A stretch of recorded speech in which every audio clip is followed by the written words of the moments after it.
Chapter 727. The smoke on the long stone steps of Parliament Hill had dissipated. The sun was shining brightly on the grass behind the green chairs in Charter Square. The silent onlookers watched attentively from behind the yellow cordon. The armed military police were maintaining order. Looking at the young couple sitting under the statue of the five-person team, this scene looked very much like the set of a romance movie, not a killing field of life and death. Leaning on the girl's shoulder, Shi Qinghai bit on the cigarette and narrowed his eyes, reminiscing about the past. This cigarette was not as powerful as the one in the Golden Foundation building, but it was warmer. After a few beeps, the call was connected. The signal through the stars couldn't get an immediate answer, so the other side was silent. In this silence, his beautiful purple lips moved slightly, and he began to speak. The people on the list: I killed Byron, and I shot Paulson twice. He was very sleepy, seriously counting the heads, and continued to speak into the phone in Zhou Yu's hand. There are still some things that I haven't finished, so I'll leave them to you. I'm on a dead end, so I did things so ruthlessly, leaving those old men with no way out. You're not me, so you can walk more steadily. After a moment of silence, Shi Qinghai pursed his lips and blew gently, messing up the hair in front of his forehead with the wind. He said with a charming smile, "These are all trivial matters. The next thing is serious. There are some things that I need you to do for me. You know that I have many girlfriends, but they don't need you to care about them. But 2 days ago, I owed a favor to Xiaosu. You must remember to help me pay it back. Help me bully her ex-boyfriend. Her name is Wu Li, and she works at the Army General Hospital." Zhou Yu sat in front of him silently on the cold stone steps, her head down, not saying a word. Shi Qinghai looked at her crystal-clear earlobes that were like jade pendants in her hair, and continued to order the small-eyed man on the other end of the phone, "Help me take care of my son, and this evil woman." He coughed twice, and blood flowed out from his nose, dripping onto Zhou Yu's chest and onto the ground. Zhou Yu, who was in his arms, lowered her head and hugged her slightly trembling knees. Tears finally overflowed from her eyes and dripped onto the ground, mixing with the blood of the man behind her. The crowd outside the cordon let out a low cry. Seeing the beautiful girl begin to cry, they couldn't help but worry. The soldiers of the Iron 7th Division thought that the hostages were about to break down and were ready to attack at any time. However, the highest-ranking officer in the corner of the square was sitting silently on the couple's chair. He did not give any orders and slowly tasted the taste of the coarse tobacco under the sun. The military officer behind the chair walked to him with the phone. Du Shaoqing calmly took the phone and listened to the direct order from the higher-ups, but the expression on his face did not change. "Why haven't you acted yet? Don't you know that the most important thing to deal with a terrorist incident is time? Now that the internet is in chaos, the emergency plan can't deal with the spread of rumors at all." Du Shaoqing silently listened to the stern questioning of a certain director on the other end of the phone. He did not open his mouth to speak. "Commander Du Shaoqing, I order you to carry out a surprise attack immediately and kill the criminals. The safety of the hostages is important, but are the people who died in Parliament Hill not important? If you continue to delay, it means that you are committing a crime. As a soldier." Du Shaoqing slowly put on his sunglasses, stood up, and calmly said to the other end of the phone, "I have always thought that the politicians in Parliament Hill are all scumbags." After a moment of silence, the director solemnly said, "Including Colonel Shiman?" Under the wide sunglasses, it was obvious that Du Shaoqing's straight nose was wrinkled in disgust. He did not answer the question, but slowly closed his eyes for a very long time. Outside the famous chain coffee shop in the corner of the square, the usually lively outdoor area was extremely quiet at the moment. The waiters wore dark green aprons, which looked very similar to the Federation's military uniform. Although they were not soldiers, they could not leave like the guests. They had to stick to their posts. They could only nervously look at the center of the square and the phone screen in their hands, paying attention to the instant news that refreshed from time to time. Under a large parasol in the shadow of the corner, Gu Shifeng stared at the empty coffee cup in front of her and said in a low voice, "The 7th Division is the one who dealt with the incident. Du Shaoqing is personally in command. How can we save people with just a few people?" And looking at the young master's behavior, it seems that there is no plan to leave at all.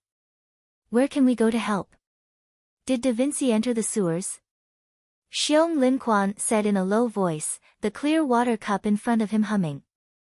There are a total of 47 sewer entrances around the square. If he can get close to any of the 3 entrances next to the statue, there is still a possibility. Gu Shifeng frowned and covered the miniature communicator in her ear. She shook her head in disappointment and said, "He can't find a chance. The 7th Division is too strict. All the entrances are guarded." Xiong Linquan lowered his head in silence and looked at the black box at his feet. Gu Shifeng shook her head firmly. Impulsiveness can't solve the problem. Xiong Linquan cursed in a low voice. He raised his head and frowned at the center of the square in the distance. He looked at the faintly visible figure of the man below the statue and roared angrily, "What is this young master thinking?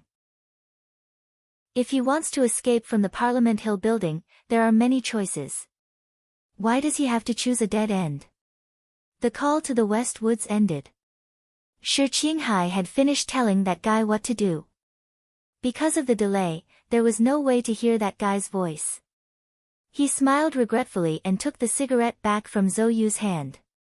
He handed the phone back to her, but then took it back. No one noticed that he had passed something small to her. The spring sun was charming, just like the women in his life. Shi Qinghai was satisfied with the warmth and quiet sleepiness. He pressed close to Zhou Yu's back and was about to say something fierce to end this legendary spring performance when he inadvertently glanced at someone crying in the crowd in the distance. His vision was sometimes a little blurry, but sometimes it was clearer than before. He frowned and looked in that direction, looking at 2 girls crying in the crowd. One of the girls was wearing a light pink nurse's uniform, but the cute hat on her head was gone. Her black hair was slightly messy, and she was crying her heart out under the surprised gazes of the people around her. The other girl was standing a little further away. Her face, which had not been seen for a long time, was still as delicate and shy as yesterday. She was holding a few books tightly in her arms. Judging by the size of the books, they were probably school textbooks. Because she was holding them too tightly, her fingers were slightly trembling and pale, and tears were flowing silently. Shi Qinghai's hand that was holding the cigarette froze for a moment. After a while, a sincere smile appeared on his face, and he waved at the crowd on the other side of the warning line again. Then he put down his arms and moved away from Zhou Yu's back with some difficulty. He leaned against the slightly hot bronze statue and sighed comfortably. Then he fell into a dark and sweet dream under the sun. A long silence. Zhou Yu slowly straightened her body that was buried between her knees. She casually tidied her hair and stood up on the stone steps with strength that came out of nowhere. Without looking back or stopping, she walked towards the warning line. The military police around the square called for backup and quickly rushed over. A few of them tried to pull Zhou Yu away from the danger zone as quickly as possible, but they were shocked by her calm and somewhat indifferent expression. No one dared to reach out. Dozens of military police climbed over the railing and surrounded the handsome man who was sleeping soundly on the stone steps. The guns in their hands had already been loaded, and they nervously aimed at his body. An agent from the Federation Investigation Bureau forcibly suppressed the fear in his heart and moved his feet to the front of the man. He reached out his pistol and gently poked his shoulder, but there was no reaction. At this moment, a clear shattering sound suddenly came from the distant Parliament Hill building. The sound was not loud, and no one knew what the problem was. No one knew that inside the Parliament Hill building, in the luxurious washroom with the sign, "Cleaning in Progress," hanging on the door, the remote-controlled explosives behind the urinal had successfully detonated. In the midst of the splashing water, Shimin Jean, who had long fainted, was lifted up by a hard metal wire. She crashed through the glass window and hung on the outer wall of the Parliament Hill building, swaying gently with the spring breeze.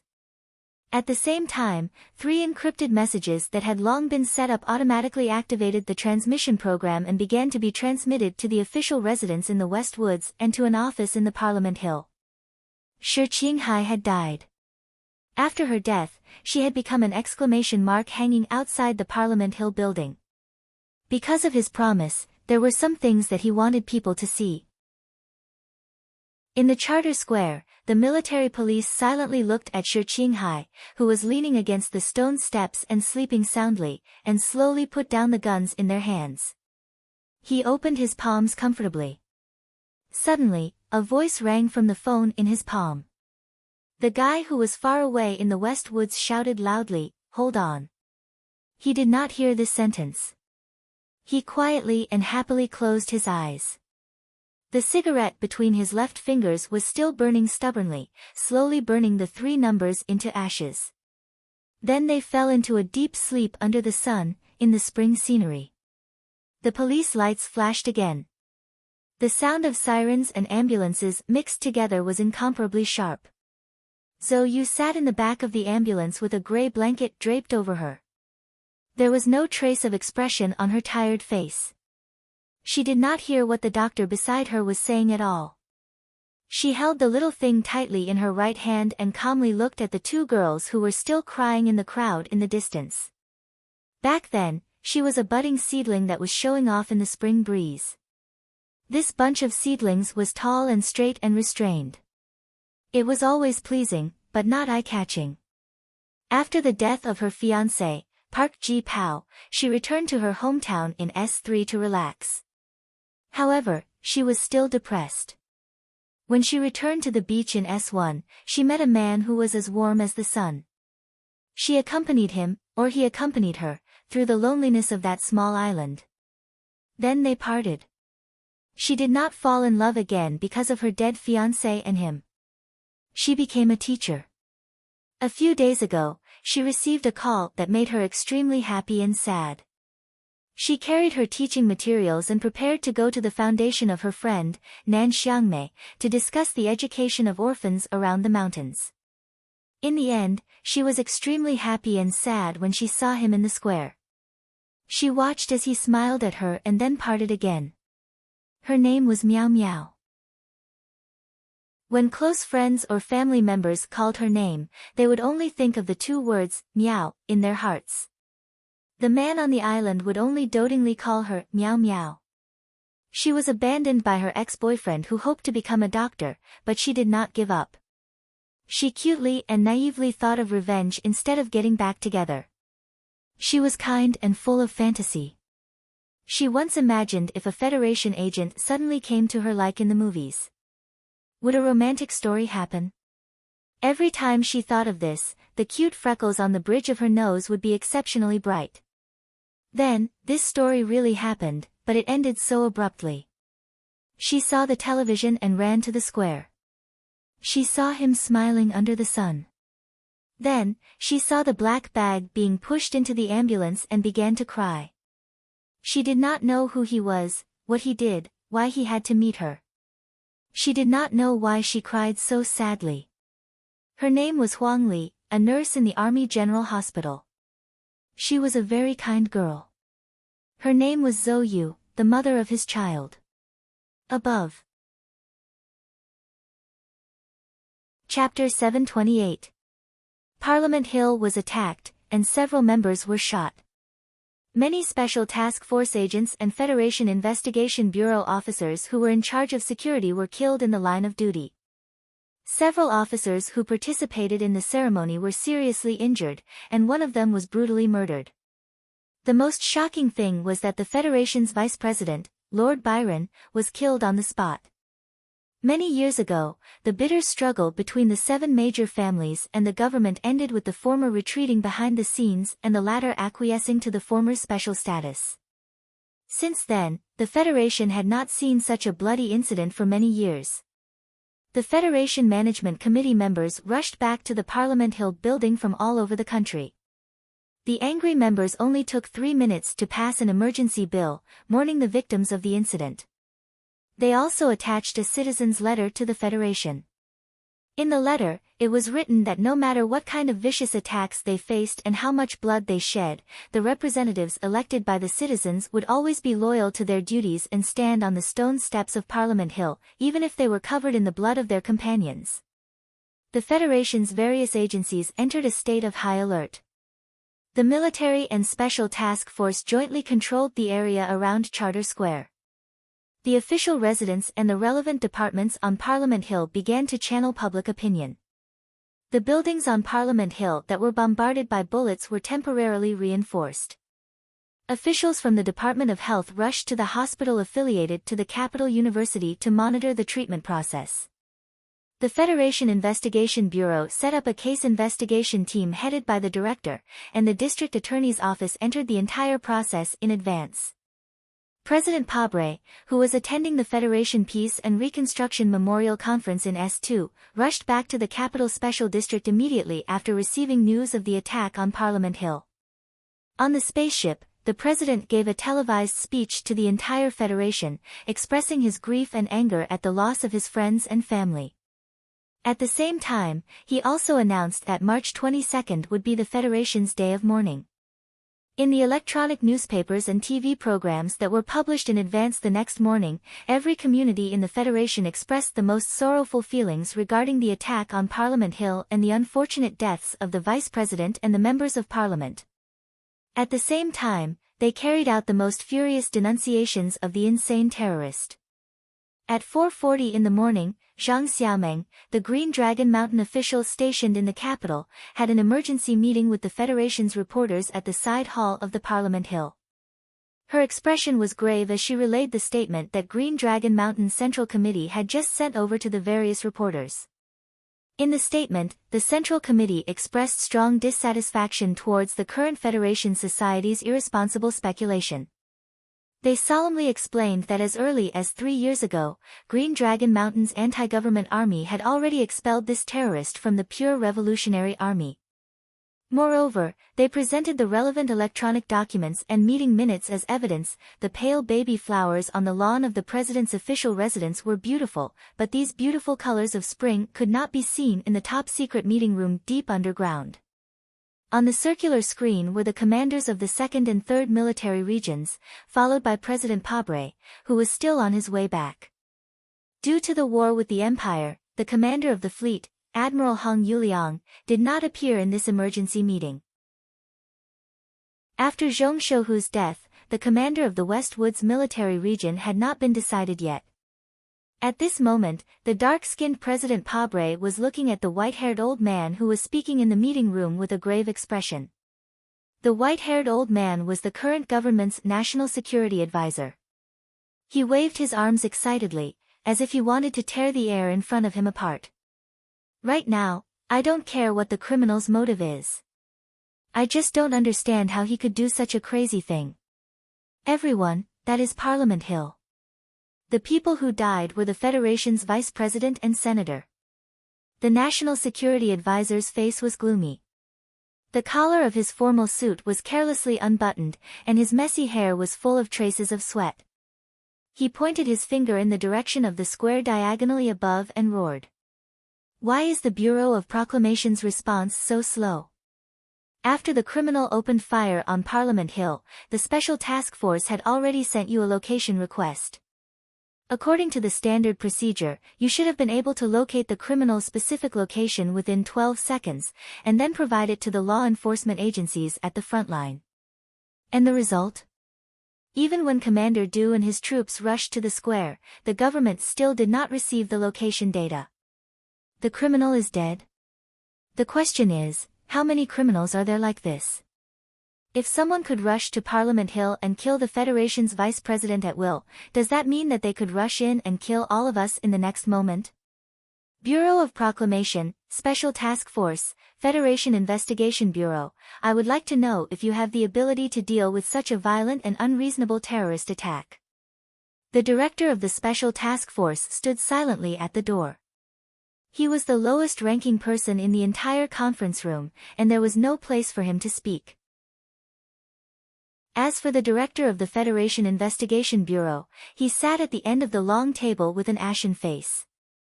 The deaths of Vice President Byron and Senator had made this official in charge of the Federation's internal security strategy feel as if the whole world had collapsed. At that moment, the only one who could speak was Cui Zhedong, the acting director of the Bureau of Proclamation. After a moment of silence, he calmly said, "The criminal has a way to temporarily block the chip's location. This is a problem that the Bureau of Proclamation cannot solve."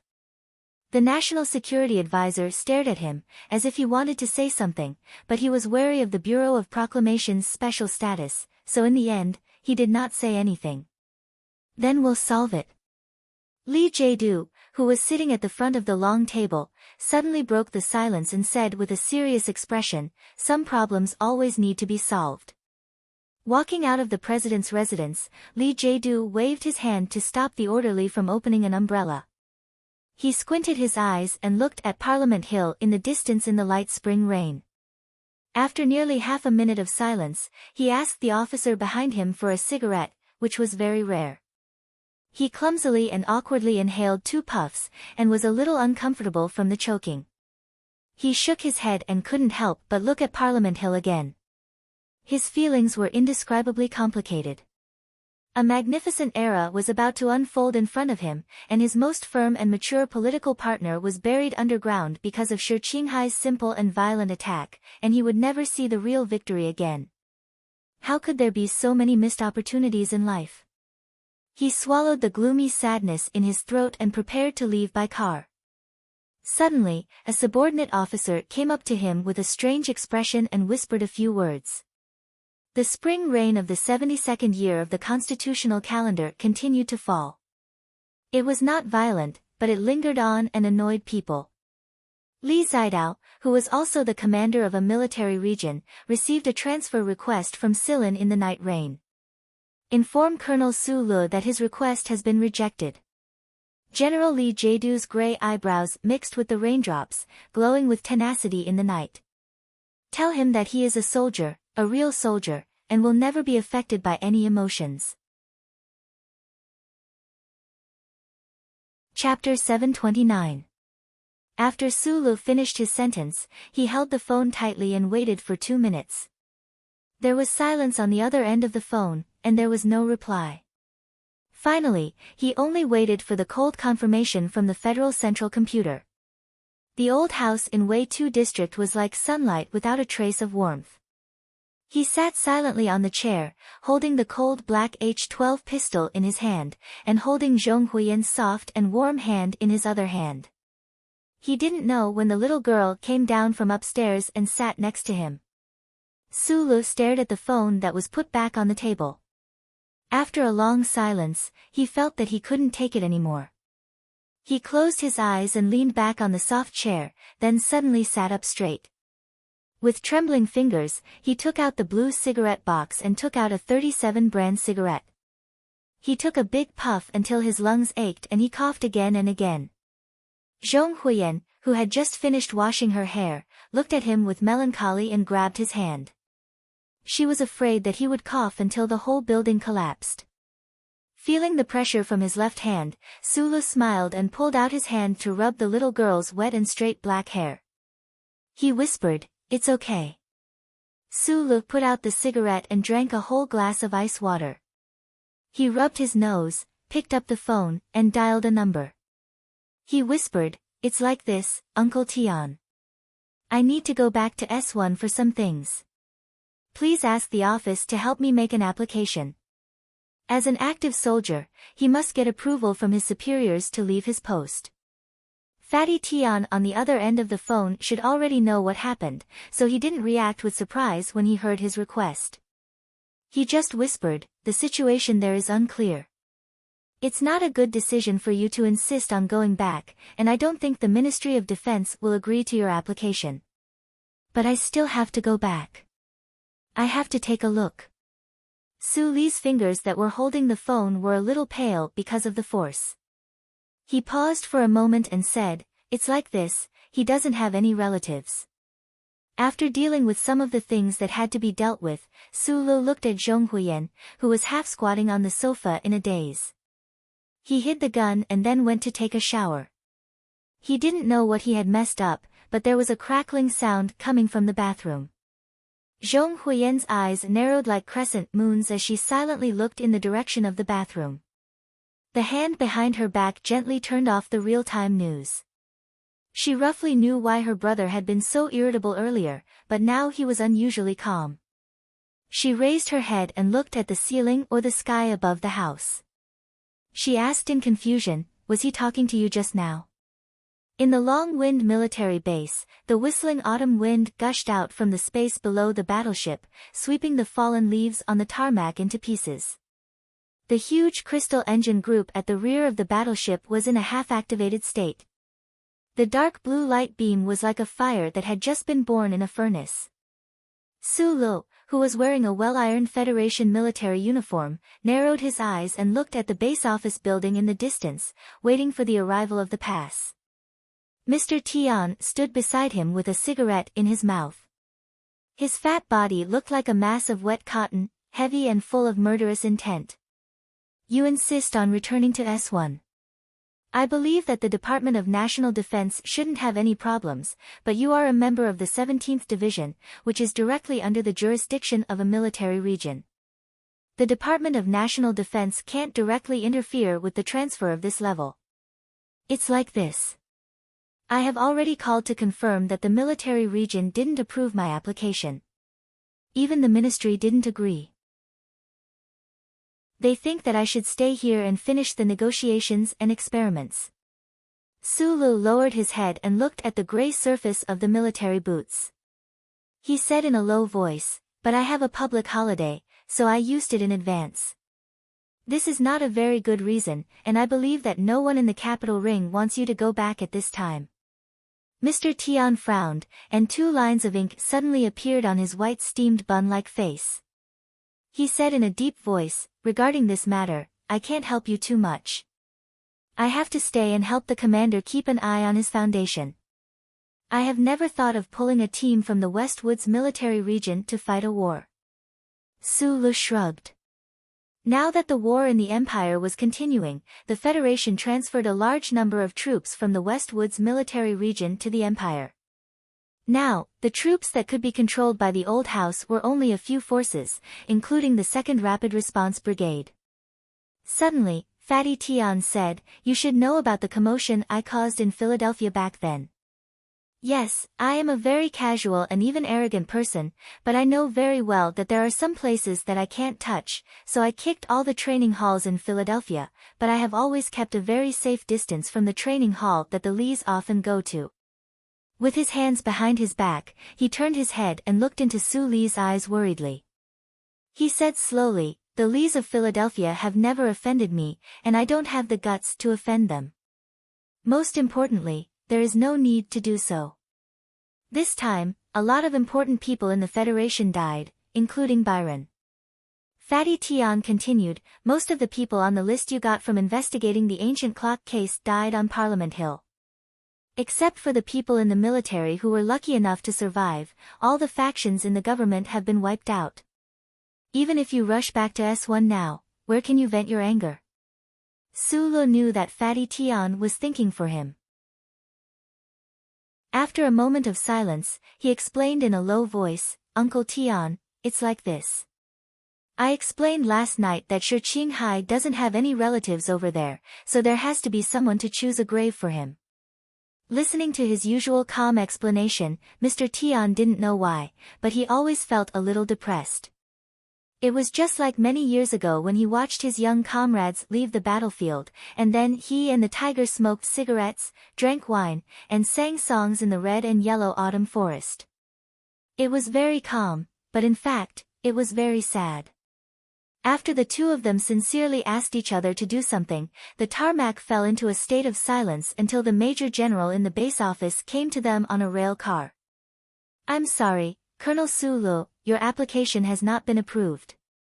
I can't give you a pass for this warship. This major general was just transferred from the 2nd Military Region at the end of last year and served as the supreme commander of the Changfeng military base. His transfer was part of the numerous infiltrations that the Federation government carried out into the West Woods because of Zhong Shouhu's death, so his relationship with the West Woods military region, especially the old house, had never been good. But because this pass was related to Su Lu, he came in person to explain. "I don't understand what you mean." Su Li's thick ink-like eyebrows slightly frowned. He tightened the military backpack on his shoulder and asked, "This warship hasn't been delivered yet, and the ownership is still in the hands of the Ancient Clock Company. Why can't you give me a pass?" "It's not for the warship, it's for you." The Major General explained, "I just received a military order from my superior. Your leave request has been rejected. The military region ordered you to be on standby and not leave your post without permission." Su Lu took the electronic document handed over by the Major General and looked at it. After a moment of silence, he shook his head and didn't say anything else. He turned back and walked straight to the gangway under the warship. The Major General looked at his back in disbelief and said sternly, "Colonel Su Lu, I don't think I need to remind you of the consequences of violating the military order, right?" Su Lu didn't seem to hear his words. Carrying an ordinary dark green backpack, he lowered his head and walked slowly and calmly to the warship like a veteran who was about to retire. Stick Tian took out a cigarette box and gave one to the Major General, who looked disappointed. He asked with a smile, "He violated the military order. What are you going to do?" "According to the regulations, I can use all necessary means to keep him and then send him to the military court." The Major General put his hand on the cigarette and lit it. He frowned and took 2 deep breaths. He sighed, "It's a direct order from the top. I'm in a dilemma. All necessary means, including shooting down this warship." Stick Tian looked at the cabin door slowly closing in the belly of the warship and asked with a smile. The Major General shrugged and waved the cigarette. "Of course. Then will you take down this battleship?" Big Stick Tian asked. The Major General took off his military cap and gently scratched his temples that were a little itchy because of the sweat. After a moment of silence, he thought of the scene that was played constantly on TV. He thought of the marshal who had just passed away and the young colonel shaking hands in the courtyard by the lake. He couldn't help but smile slightly and said self-deprecatingly, "Who dares to do this to the successor of the military god?" The warship began to do the pre-takeoff push. The multi-crystal engine group began to be activated. Strong power gushed out from the multi-spiral alloy ports. The temperature of the spacious tarmac instantly rose a lot. In the loud noise and whistling wind, Stick Tian patted the general's shoulder and said loudly, "Then there's no need to be troubled." The Supreme Court's decision was very much in favor of Zhong Huiyan or the Zhong family's old house. Although there were still many properties that needed to be divided, the shares of the Ancient Clock Company were clearly inherited by Zhong Huiyan. From another perspective, as the guardian, Su Lu actually had the control of this giant Federation enterprise, which naturally included the sub-feather-class light warship that had not yet been handed over to the military. This dark black semi-elliptical hybrid umbrella-shaped warship had yet to be officially named, but it had already started to follow its owner and embark on a different kind of journey. The multi-engine technology of the Ancient Clock Company and the hundreds of employees on board pushed the warship through the gravitational barrier between the galaxies at high speed and flew towards the nearest warp hole. As Stick Tian said, no one in the capital ring wanted Su Lu to go back now. However, it was different from what he had imagined. Although the federal forces had tacitly acknowledged Su Lu as the successor of the military god, some people really dared to shoot this warship into a firework in the universe. After all, they had already done something similar before. Once the evil became proficient, although it couldn't be beautified into art, at least the psychological barrier would be reduced a lot. Just half an hour after Su Lu left the Westwood's Long Wind base, 3 pure black Federation warships slowly left the dock at a remote base at the southern end of the Gary Corridor. There were no signs painted on the warships that were ordered to carry out a secret exercise mission. Chapter 730. Charisma was a very mysterious thing. It was very difficult to say whether it was a combination of temperament and way of doing things, or a pure combination of appearance and expression. However, it did exist. It could persuade people, attract people, comfort people, and bewitch people. Just like the two most famous people in the federal military in recent years. Their ages were very different, their social class was not small, and their styles of doing things were completely different. They simply could not accept or even loathed each other's way of doing things. However, with the passage of time, although they still loathed each other's way of doing things, they had to admit that each other had a kind of charisma that could attract the attention of onlookers. Of course, there was absolutely nothing in common with the charisma of the two people. If one really wanted to carefully study it, it would probably be the silent perseverance that would occasionally jump out when facing difficulties. Du Shaoqing expressionlessly looked at the spring snow outside the window. He inexplicably thought of that rainy day more than a year ago. He held a gun and aimed it at Shimin Jin's forehead. Then, the kind-looking Vice President Byron moved his round body and entered. He casually took off his raincoat and wet hat very naturally and casually. Then, all his anger was completely extinguished by the rain.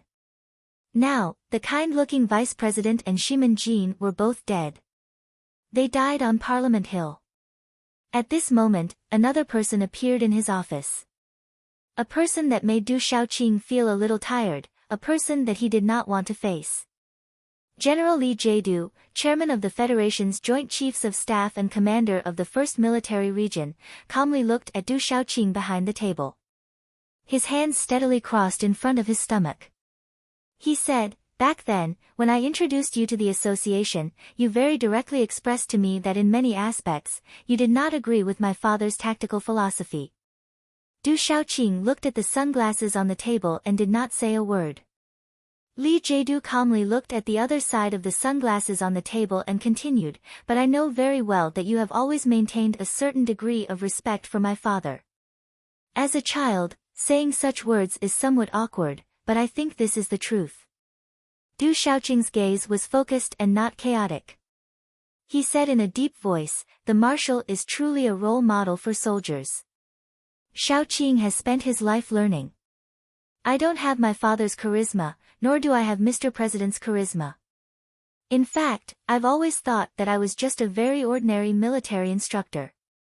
Li Jiedu moved his gaze away from the sunglasses and looked at Du Shaoqing with a smile. "For so many years, I have been trying to tell you and many other people what I think is right. But from what I saw a while ago, the content of my lectures couldn't get your full approval. Mr. Chairman." Du Shaoqing was silent for a long time. He gently held the leg of his sunglasses and said, "I am a soldier. I only obey orders." "Very good." Li Jiedu stood up, took out his military cap, and put it on. "I hope you remember what you said today. When the Federation needs you, when the order arrives, you and your troops must ensure that they are on the right path." Du Shaoqing slowly stood up from behind the table and raised his right arm. He put his 5 fingers together and pointed diagonally at his temples as he silently saluted. Looking at Li Jiedu's back, he suddenly said, "Shi Qinghai is dead. Su Lu will definitely come back. At least, he will come back to take a look." Li Jiedu stopped at the door. After a while, he replied, "I have already rejected his request. As a soldier, leaving his post without permission is an unforgivable mistake. Su Lu has done a lot for the Federation. In my opinion, he is at least an excellent soldier." Du Shaoqing's pair of handsome eyebrows slightly twisted, like a sharp sword struggling between sheathing and sheathing. There are a lot of things that we don't want to see happen. But the countless failures in history, especially the bloody facts and painful lessons in front of the Parliament Hill a few days ago, tell us that this is a great and magnificent change. We can't allow any tenderness or hesitation. Li Jiedu turned around and looked at him as he spoke calmly. Du Shaoqing looked at him and suddenly said, "Teacher, I hope you are right." Li Jiedu was silent for a moment, then replied, "You are the most excellent and proud student I have ever taught. You are even prouder than a tiger. You have never really treated me as a teacher, so naturally, you have never truly believed in me. But since someone was able to convince you to join this great cause, then it doesn't matter if I am right or not. As long as you believe that the person you want to believe in is right, that is enough." The door closed. Du Shaoqing sat back in his chair and leaned back slightly to look at the raindrops outside the window.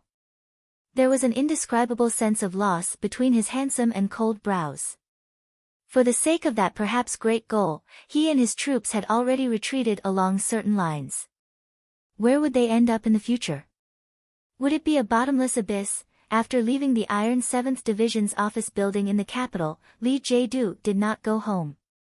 Instead, he hurried to the garrison areas or camp, south of Wangdu.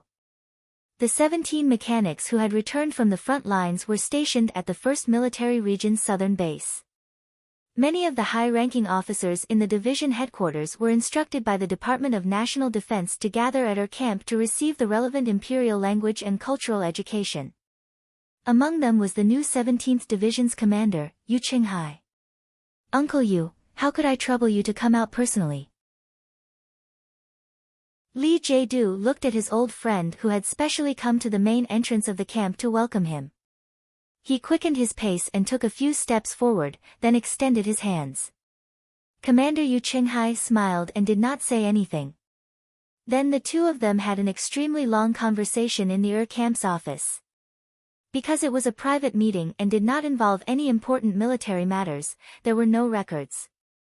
No one knew what the current number one figure of the federal military, General Li Jiedu, had specially come to visit the army god's old subordinate. What exactly the 17th Division's commander had said today, and what he wanted to do. 5 dark green bulletproof military vehicles were driving at high speed on Highway 3. The military vehicle at the front of the convoy hummed in a low voice, and all kinds of vehicles on the black road gave way to it. An officer at the back of the military vehicle looked at the screen on the workbench in his hand and asked in confusion, "General, since the mission has already been activated, why do we still need to specially deal with the 17th Division? The target will not be able to return to the capital ring alive. This will be a problem." Li Jiedu, who was resting with his eyes closed, slowly opened his eyes. He was not displeased by his loyal subordinate's questioning. After a moment of silence, he calmly explained, "Because no one can be sure whether the target will come back alive, even if we activate a level 1 mission. You know, I have never underestimated anyone." He turned his head to look at the vehicles that were quickly overtaken outside the window and said, "Especially a young man who has the first sequence authority of the Bureau of Proclamation." The warship seemed to be moving slowly in the universe with a dark background, but in fact, its speed had already increased to level 2. This new Subfeather-class warship had not yet been delivered to the military. It still needed to go to the Ministry of National Defense's General Assembly base to install the relevant weapons system, so its speed was astonishing.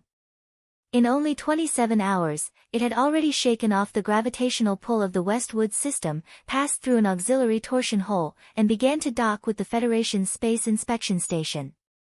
The spaceship traveling through the vast universe was actually using the torsion holes of different levels to pass through one star field after another. The Federation had set up high-level space inspection stations outside the large torsion holes between several star fields that had important strategic positions in its territory. These inspection stations were like security doors inside a building, controlling the traffic between star fields. At the front of the long and narrow star field in the West Woods, close to the Night Scorpion Nebula and the Gary Corridor, there were 2 giant torsion holes that led to the Empire, and there was no way to set up a complete defense. The torsion hole further ahead and below led to the Bermuda Triangle star field, which undoubtedly faced the most complicated situation, so there were the most space inspection stations here, and they were also of the highest level. All spaceships that passed through the torsion holes had to be docked at the giant space inspection station, and all spaceships had to be scanned by the entire ship. At the same time, all living things had to be scanned inside the inspection station. In order to prevent the Empire people, especially the refugees from the Bermuda Triangle, from sneaking into the Federation, the scanning procedures were very strict and detailed. Sulu stood by the porthole with a cup of coffee in his hand, looking down at the bottomless black universe below his feet. His brows furrowed slightly. It would take about 40 minutes to complete the scanning procedure. It was not a long time, but he was a little anxious. Unlike many people who were worried that he would be impulsive and crazy because of the death of his friends, at least he thought that he was very calm and just wanted to complete a farewell trip. However, this trip seemed to not be really peaceful. Not long after the warship left the Sunset State, he received an interstellar delayed call from Bryn, the director of the Office of the President's Residence. On the phone, Director Bryn conveyed the president's intention, hoping that he would not leave his post and return to the capital. But was this really the president's intention? Sulu narrowed his eyes and took a sip of the bitter coffee. He turned back and leaned against the transparent porthole, feeling a little tired. Hundreds of Gu Klok Company employees responsible for driving the warship were sitting in the lounge, waiting. Some were watching movies, some were reading electronic newspapers, but more were curiously looking at the corridor at the end of the hall. In the corridor, dozens of elementary school students were curiously looking at everything in the Space Inspection Station, excitedly and nervously discussing something. The fully sealed reinforced glass partition completely separated the corridor from the hall, but it could not block out the sound of the children chattering like birds.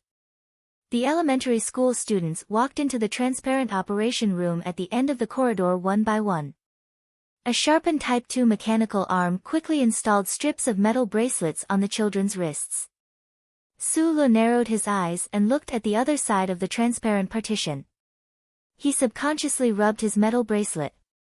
This was a spring vacation group of elementary school students from Bermuda. They were sponsored by the Sitong Fund, which was backed by the Federation government, and were invited to visit the capital ring. The Federation government had just started this kind of cultural absorption activity less than 5 years ago, and its impact on Bermuda was certainly unpredictable. However, even with this kind of activity, these elementary school students from Bermuda had to wear a temporary chip bracelet to enter the Federation. Sulu looked over there with a cup of coffee in his hand. He thought of his old friend in Bermuda and wondered how he was doing now. Suddenly, his hand holding the cup of coffee tightened. On the other side of the transparent partition, the elementary school students from Bermuda who had already put on the chip bracelet began to line up. They curiously touched the hard objects in their hands, and then under the guidance of the teacher, they loudly hummed a very old song. The first glass of wine, the sun shines, the ivy outside the window crawls into my eyes. The second glass of wine, the spring breeze gently ripples, the leaves gently brush my eyebrows. The third glass of wine, the birds sing, gently pecking at my heart. Sulu curiously raised his eyebrows and then smiled. This was really a good song. Chapter 731. The Federation's ballad, 27 Glasses of Wine, was also popular in Bermuda. The voices of the foreign students were clear and pleasant. These two discoveries put Sulu in a rather good mood after leaving the space checkpoint. Looking at the stars and dust outside the porthole of the battleship, he thought about what the students should do when they sang the line about girls. He couldn't help but smile. However, just like the weather on the surface of a planet could not always be sunny, a good mood seemed to never last for too long. When the sub-feather level battleship entered the third standard sailing day and 17 hours later, a sharp alarm sounded in the cabin. The warning lights flickered continuously. Sulu, who took the elevator from the top floor to the hall, discovered the problem with the help of the captain. On the three-dimensional light ball shot out from the metal ball hanging in front of the command seat, it clearly indicated that a large aircraft had appeared in space ahead. From the start of the signal, it should be a battleship of the federal military. The battleship asked the Westwood spaceship to decelerate immediately for inspection. It was now a time of war. Although the war was forcefully pushed into the heartland of the Imperium by the Federation and did not seem to have any effect on the Federation's star field, it was normal for the military to conduct a navigation inspection. The problem was that when the Westwood's spaceship asked to verify the identity of the other party's battleship, it had not received an accurate answer. A strange atmosphere began to envelop the interior of the spaceship. Maybe it was because he had seen too many deaths on the battlefield, or because he had been suppressing his emotions for the past few days. Su Li's expression did not change at all as he looked at the Federation's battleship without any mark on the star map and listened to the oppressive and intimidating orders in the channel. Please decelerate to the 4th speed zone immediately and prepare to adjust your posture in 1 minute for inspection.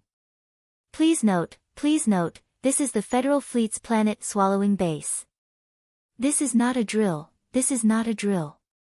The seemingly polite but actually cold and tough voice of the Federation's battleship rang in the communication system again. This time, there was no need to borrow a knife, so he was more particular about the manner of killing, which was why he did not start with a barrage of cannons right from the start. Su Li's eyes drooped slightly as he narrowed his eyes at the enemy's battleship that gradually appeared on the remote optical capture screen. He silently mocked in his heart. The Guzhong Company's sub-feather warship had communicated with the other party several times, but still didn't get a definite answer. The captain frowned and said loudly, "Our warship needs the authorization document of your warship's inspection. We need you to open the first 16 digits of the digital string to determine the specific ownership. If these two conditions can't be met, our warship will refuse to accept the inspection. This is a secret military mission." The Federation battleship in front of them replied very quickly. The cold voice of the officer in the communication system was unusually firm. According to the Federation's regulations on spaceship control during wartime, all spaceships must be unconditionally inspected by the military. There was silence on the Guzhong Company's battleship. At this moment, everyone could see that the Federation's battleship in front of them had other intentions. However, they seemed to be unable to find any way to deal with this situation. Although the sub-feather warship developed by the Guzhong Company had a very slight advantage in speed, this battleship was not equipped with any weapon system. It was like a saberman without a saber, a swordsman without a sword, or a naked girl without a skirt. It had no capital to fight back or be tough. Amidst the silence, Su Li suddenly pressed down on the light contact and took over the communication from the captain. Amidst the puzzled gazes of the crew, he spoke into the communication system, "I don't think you're an army. You're bandits or murderers. My side will not accept any inspection from you." He looked at the Federation's battleship that was gradually showing a pure black hull on the light screen. After a short pause, he narrowed his eyes and said, "I am Su Li. You are welcome to stop me or kill me." The silence in the command hall was even worse than before. All the staff, including the captain, looked at Su Li in shock. They did not know where his confidence came from. Their own battleship did not have any weapons. How could they pass through the enemy's interception? Not to mention that these Federation's battleships might open fire at any time. Speed up. Charge straight through. Ignore them. Su Li raised his head, rubbed his sore neck, and ordered the staff in the command hall. Although they could not understand this seemingly crazy order, the staff on this sub-feather warship were all the most loyal subordinates of the Zhong family. In their hearts, Su Li was only the nominal controller of the Guzhong Company. More importantly, Su Li avenged General Zhong and his wife. He was the great benefactor of the West Woods and the guardian of the little princess. His words were equivalent to the little princess's orders. Speed up. All engines are available. Start at full capacity. The captain took a deep breath and said loudly. Then, countless posts in the command hall responded in unison. Cries of madness and destruction rang out as the battleships that couldn't fight charged towards the few Federation battleships with powerful firepower in front of them as if they were going to battle. In a space-scale war, it was basically impossible for battleships to engage in a primordial collision. It was like two mosquitoes in a spacious conference room. It was too difficult for two mosquitoes to collide and bleed. Their blood would splash under the light. Most of the time, the hot-blooded charge of a warship was just to show off its momentum and occupy the best firing base, unless one side's flying speed was too much, or like the time when the two mid-sized warships of the Empire were chasing after Su Li's tri-winged warship. Therefore, when the West Woods battleships bravely and crazily rushed toward that direction, they did not expect that they, who lacked weapons, could overturn the enemy's battleships with their bare hands like a strong man without a sword. Similarly, the three Federation's battleships that were hidden in the dark background and gradually revealed themselves would not try to use their bodies to intercept the West Woods' battleships. Warning! Warning! Perhaps they did not expect Cylon's spaceship to be so resolute and crazy in their attempt to break through the encirclement. After a short period of communication silence, the Federation's warships intercepting the three areas in front of them made an even crazier decision. There was no sound in the dead silence of space, but from the afterimages of the projectiles ejected from the bottom of the Federation's battleships, a sharp whistling sound seemed to be able to be heard. More than a dozen thin-velocity space missiles excited by magnetic vibrations traversed the vast space distance at an astonishing speed and attacked the West Woods' battleships. The staff in the West Woods' battleship hull stood up nervously. Their pupils constricted as they stared at the high-speed light and shadows drawn by the terrifying thin-beam space missiles on the screen. They were so shocked that they completely forgot the control mission in their hands. In fact, in the face of such a terrifying space attack, their control had become meaningless. When they chose to force their way through, they actually did not believe that the Federation military's battleships would really dare to open fire on them. After all, this was the star sector in the heart of the Federation, and there were hundreds of lives on the battleships. In the end, the other side actually chose to attack so indifferently and calmly. Everyone felt cold all over and stood in place like ice sculptures. They watched as the missiles came closer and closer. They could almost see the tragic scene of the battleships being hit in the next second and exploding into pieces of red metal all over the sky. Su Li stood alone at the forefront. He stood at the forefront of the battleship's command hall. He stood under the floor-to-ceiling porthole that was about 6 meters high. He looked at the terrifying trajectories outside the porthole that were getting closer and closer. He seemed to see the despicable missiles that were shot at the ancient bell a few years ago. He could not help but squint his eyes and shake his head. As he shook his head, a very strange scene appeared in space. The dozen thin-beam space missiles that were about to hit the West Woods' battleship suddenly lost control as if they had gone crazy in the air about 3 kilometers away from the battleship. The dozen thin-beam space missiles seemed to have been grabbed by an invisible hand in the black universe. After a sudden deceleration, they began to fly uncontrollably in the air. They suddenly flew to the east and then to the west, like a dozen broken kites with broken strings. Then, these thin-beam space missiles that were like broken kites exploded together after flying for about a dozen seconds, spraying out countless high-temperature energy melts and particle light filaments. It was gorgeous and looked like real fireworks, sending off the West Woods' battleship that was still moving forward at high speed in the midst of the fireworks.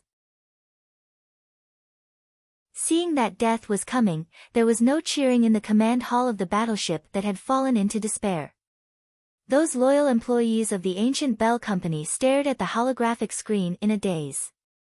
They looked at the beautiful fireworks created by the thin-beam space missiles that were gradually disappearing outside the porthole. They did not know what had happened just now. Why did those self-positioning space missiles lose control at the last moment? Subconsciously, countless pairs of eyes looked at the large porthole at the front of the battleship. They stared at the back of Su Li in a daze. They could not get rid of the previous shock and did not know what to say. The 3 Federation battleships that came from the remote space bases and received the top-secret orders from the military were also in the same situation at the moment.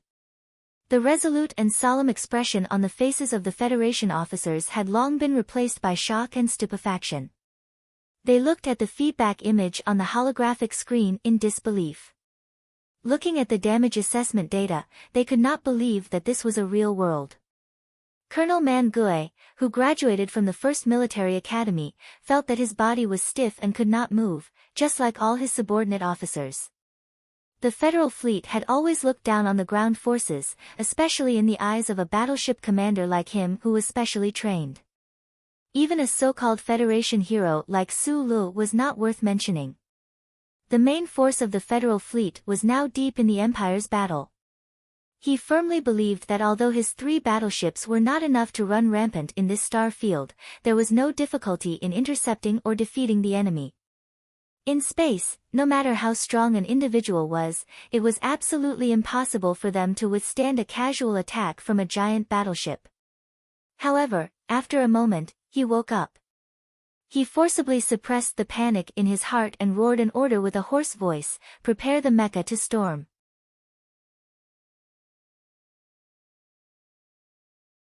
Chapter 732. The Federation officers in the battleship noticed that Colonel Man-Gue's face was ashen, and the corners of his eyes were twitching like crazy.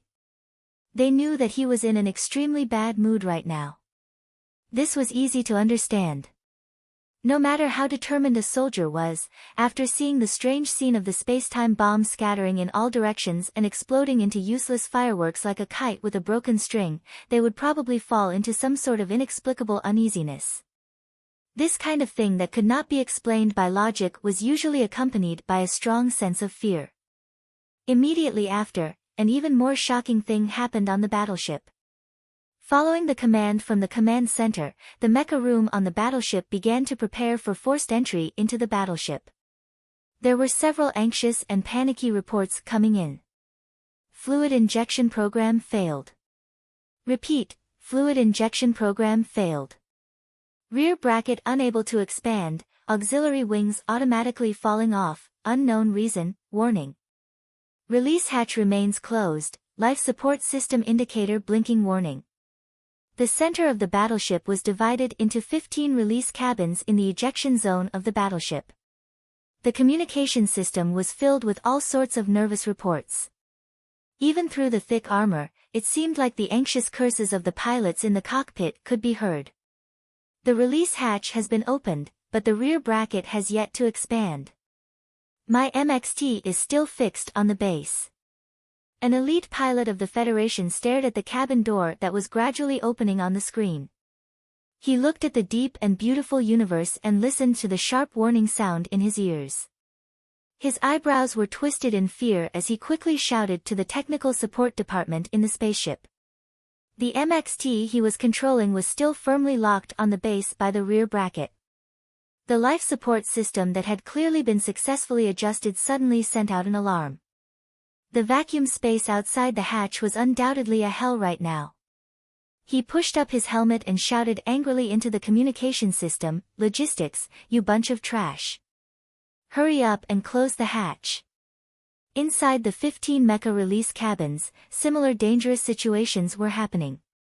Some had their rear bracket locked, some had their life support system malfunctioning, some had their auxiliary wings falling off automatically and smashing into the metal wall like a piece of scrap metal, splashing out countless sparks. Some mecha even had serious problems with the fluid injection system, spraying out countless amounts of dark viscous liquid from the cabins near space. The most dangerous situation happened in the second release cabin on the right. After the black MXT had started to activate, it realized that the valve of the right slide of the ejection device had not been lowered. If the program continued, this mecha would turn into a terrifying giant alloy hammer in the next moment, smashing a terrifying hole in the belly of the battleship. For a moment, the belly of the battleship fell into a state of extreme panic and chaos. The officers in charge of technical support stared like idiots at the screens on the workstations in front of them. They stared at the various technical parameter curves that did not listen to their commands at all and jumped around like rats, not understanding what was happening. 20 seconds later, the technical parameter curves on the screens suddenly returned to zero. The ejection devices in the 15 mecha release cabins automatically retracted, and at the same time, the hatch slowly closed. At least there was no tragedy of mecha destruction. However, the mission of releasing the mecha to launch an attack on the Westwood spaceship had to be terminated. The technical officers in the battleship logistics department stood up in shock. Looking at the silent screens on the workstations, looking at the technical parameter curves that were gradually returning to zero, and listening to the confused roars and curses of the pilots through the communication system, they felt cold all over.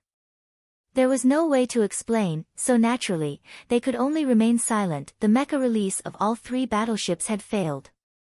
The expression on the face of Colonel Man-gue, who was in charge of this secret military mission, became increasingly unpleasant. A mixture of fear and uneasiness surged between his brows that were painted into a black metal statue. On the screen, the sub-feather-level battleship from the West Woods was maintaining an extremely high cruising speed as it flew forward. It looked like it was about to pass through the encirclement formed by the 3 Federation battleships. Adjust the posture, set the 3 parameters, reset the left engine cluster at full power, reduce the right engine vector, maintain the speed. Green sprouts, green leaf, follow the order and head to the position designated by Plan C to intercept. Hearing the captain's order, the officer in charge of calculating the route in the command hall stiffened slightly. He knew very well that if they continued to advance according to this route, then in 110 seconds, this Green Sun light feather-level battleship would very likely collide with the Westwood spaceship in space. The command hall was silent. Everyone looked towards the captain. Colonel Man-gue took a deep breath. His eyebrows gradually relaxed, and then he slowly sat down on the captain's seat. He didn't give any explanation to his subordinates. The consecutive strange incidents had already made him feel extremely uneasy. He believed that this uneasiness had gradually spread to the hearts of his subordinates, but he still wouldn't give up. The mission that the base received was to not let that person go back. Then, he would do everything he could to prevent that person from going back at all costs, even if it was this kind of crazy control that would lead to mutual destruction. He was a soldier. This was war. There was dead silence in the command hall of the Green Sun light feather-level battleship. After a moment of collective silence, all the officers returned to their posts and began to operate this huge metal battleship according to Captain Man-gue's order. They flew towards the designated area, towards the Westwood spaceship that seemed to have some kind of magic that made it immune to damage, towards the magnificent explosion and death. Of course, they would be afraid. Some of the officers' expressions revealed everything. Facing a heroic death that was about to come, not everyone could treat it like they were going home. However, none of the officers questioned the captain's decision, and none of the officers failed to complete their operation mission because of fear. Because they were Federation soldiers, they could be afraid and could panic, but they definitely wouldn't admit defeat before they even fought. The universe was very big, and space was very empty. Therefore, the human aircraft seemed exceptionally small. The distance of more than 20 astronomical units was actually just a few dozen steps of the second hand. It was as if the suffocating 2 minutes would pass by very soon. There were no battleships crashing into each other in the vacuum where there were no rivers or lakes. There were no magnificent fireworks blooming in the darkness. There were no heroic collective deaths to witness the charm of the small figures behind the conspiracy. There were also no hot-blooded or cold-blooded scenes. The 3 Federation battleships that were determined to carry out a suicidal interception were like 3 lifeless metal blocks floating in different directions of the flight path.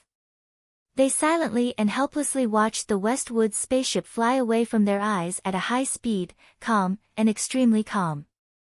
They didn't make any reaction. In fact, less than 3 seconds after Captain Man-gue gave the order to the 3 battleships, the Federation soldiers on the battleships discovered that they could no longer control the battleships to fly towards the designated airspace. No, to be more precise, they had completely lost control of the battleships. The multiple engines of the battleships gradually stopped operating with a low humming sound. The lights in the cabins of the battleships were collectively extinguished. Under the dim emergency lights, it could be clearly seen that all the monitoring screens were pitch black. No data curve could be seen, not even a single light spot could be seen. Except for the life support system in the battleships, all the equipment and instruments were instantly shut down. The battleships became a lifeless metal block. There was only silence. A deathly silence. In the silence, more and more rapid breathing sounds could be heard. The eyes of the officers of the Federation were filled with uneasiness. They glanced at the dim interior of the battleships in fear, as if they were looking for some mysterious existence. Captain Mangue's back was soaked in cold sweat. His hands gripped the armrests tightly, his chest rising and falling rapidly. He felt that a ghost was hovering above his head. That ghost had silently controlled the 3 light feather-level battleships of the Federation. The people on the battleship of the Guzhong Company did not know what kind of weird things had happened on the 3 Federation battleships. They nervously controlled the battleships to move forward at a high speed, only to find that the Federation battleships that were obviously up to no good did not carry out any follow-up attacks except for the fine-beam space bomb attack at the beginning. Instead, they stayed in the airspace in front of them and watched their own battleships leave silently and even politely. This puzzled them greatly. It did not make sense that the enemy would suddenly come to their senses and repent when they had already shown their butcher's knife. Su Lu, who was probably the only one in the universe who could explain all this, was still standing in front of the floor-to-ceiling window at the front of the ship, calmly looking at the beautiful starry sky that was surging like ribbons in front of him. He did not talk to anyone, nor did he show any surprise when the 3 Federation battleships with powerful firepower appeared and stopped. "I think you should be very satisfied with this." A voice echoed in Su Li's mind. The old butler who was wearing a standard suit and seemed to be getting younger and younger quietly appeared in his left pupil, or rather, appeared in his mind at the same time. Behind him came the cheers of the people who had survived the disaster. Su Lu smiled. He took a cup of coffee from someone and said to the starry sky in front of him, or perhaps to his own face reflected on the glass, but in fact to the omnipotent great being, "After you rejected my request last time, I've been thinking about what exactly the so-called first sequence security clearance includes and how I should make good use of this clearance." "So, you did not care about the attacks of those few battleships at all.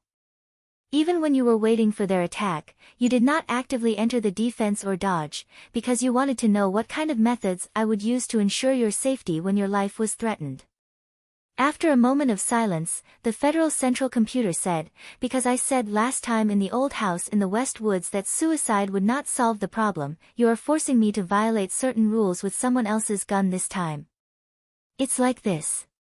Because there are too many rules, I need to clearly grasp how far your self-programmed deduction will allow you to go." Su Lu looked at the starry sky outside the window and said softly, "Also, a predecessor once said that people are all forced." "This is a very vulgar pun," the Central Computer said without any emotion. The Central Computer replied emotionlessly, "And I have to remind you that I am not a human." Su Lu narrowed his eyes. The newborn stardust in the distance outside the window shone into a fresh shadow on his eyelashes.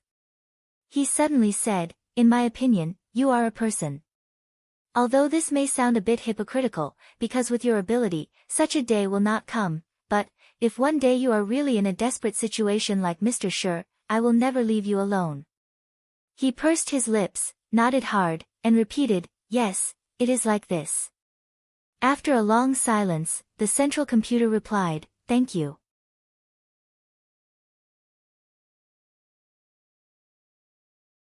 Chapter 733. From that day on, Su Li's journey back to the capital ring was no longer disturbed, so he had more time to think about what he might face after returning to S1. He asked himself what he should do and how he should do it. Sitting on the soft sofa in the exclusive cabin on the top floor, he tilted his head and looked at the space scenery outside the window that had never changed and seemed to change at any time. Holding the slightly hot tea in his hands, he pondered in silence. Judging from the recent events, such as Changfeng Base not issuing a pass, especially the 3 spaceships that wanted to kill him at all costs, the radical faction seemed to be getting stronger and stronger in the federal military, which seemed to be somewhat illogical. He took out his phone from his jacket pocket and looked at the message from Shi Qinghai from Charter Square. His thick eyebrows slightly furrowed, and he roughly confirmed that his guess was correct. That organization was indeed using the Trinity Association as a cover, and that person was indeed a member of it. It's really hard to imagine. Su Lu clumsily blew away the hot steam and scum on the teacup and carefully took a sip. He silently sighed in his heart. He couldn't connect the scholarly general with the leader of the radical faction. Li Zidao, the only son of the Federation's military god, Li Zidao. In the early 1970s, when the Federation's internal conflicts gradually emerged, many people, including Su Lu and Macho Haushan, thought that he was the best candidate to lead the Federation's army and slowly enter the era of change, so they were very happy to see him take over the two most important military positions of General Miles. The military god Li Pifu also thought so and arranged it. However, it seemed that the creator really liked to joke. This gentle general with a scholarly demeanor had suddenly become the real leader behind the radical forces. If Li Bofu under the yellow earth knew about this, who knew what his mood would be like? Su Lu cupped his cheeks with his hands that were warmed by the hot tea. His burning eyes gradually relaxed as he gently exhaled a mouthful of turbid air that he couldn't describe. His thin lips pursed. Knowing that the biggest and most secret enemy was Li Jiedu, he was shocked and a little disappointed. But more than that, he was calm and powerful after knowing the answer. Many questions that he didn't understand before were answered now. The battleship from the West Woods flew firmly to the capital ring. No matter what obstacles it encountered, as long as it continued to fly, there would be a day when it would arrive. For the current Su Lu, the thing he was most worried about was the safety of President Pabre. Logically speaking, no matter how crazy the radical faction of the military was, it was impossible for them to take such a risk to target the elected president of the Federation.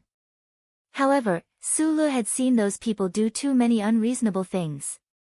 Especially recently, he had been unable to contact the president directly.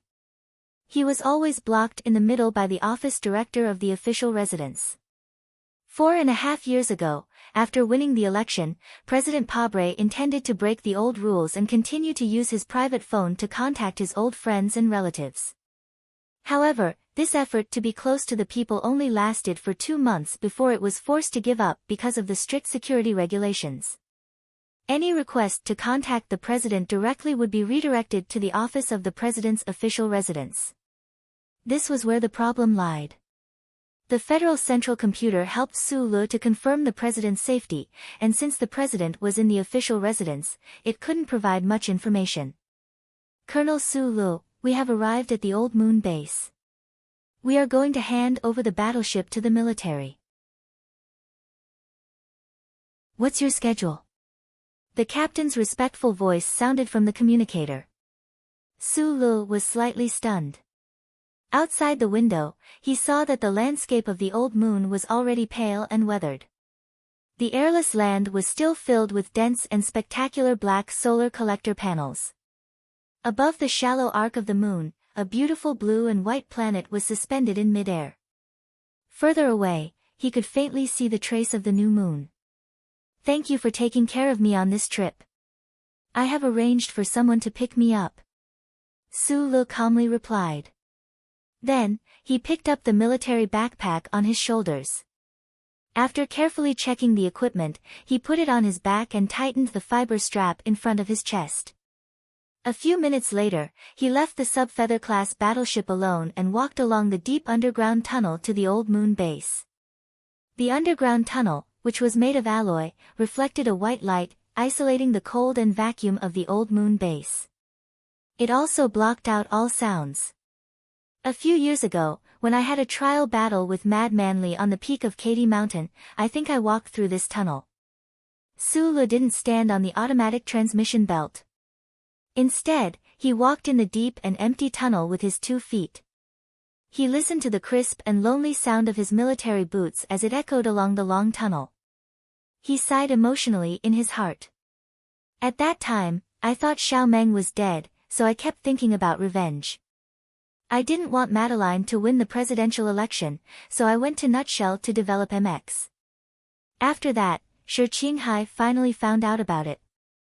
After that, the two of us didn't make an appointment, but we went to S2 Mountain surrounded by mountains to kill people. Now that I think about it, I was really a hot-blooded and impulsive young man. Aren't you now? The Federal Central Computer asked calmly. Not anymore. You can say that I'm mature, but you can also say that I'm old and senile. Sulu furrowed his brows and looked at the shadow in front of him who was being chased and stepped on by his military boots. He said, maybe it's because I saw too many people die at the front line. My comrades often die in front of me, so this time when I died, I didn't feel too sad, nor did I feel uncontrollable anger.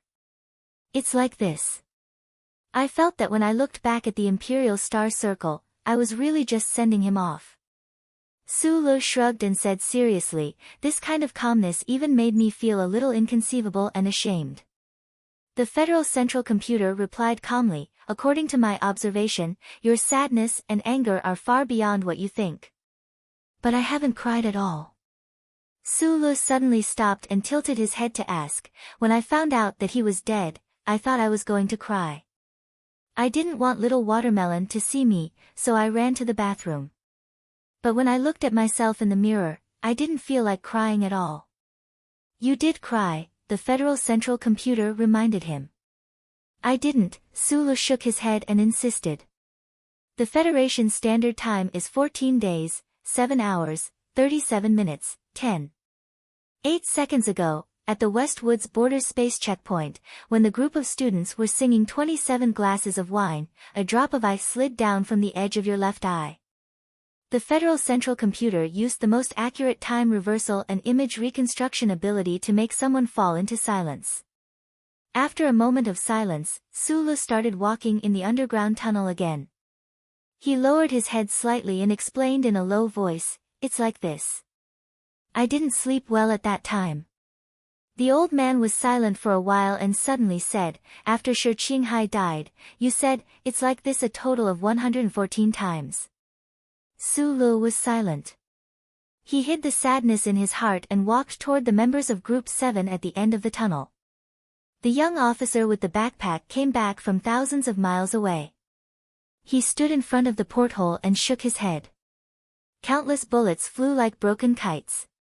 When he lowered his head, the Federation's battleship became a piece of scrap metal without power. When he straightened his body and didn't cry, he just wanted to see his friend off or ask for a reason. Yes, that was the situation at that time.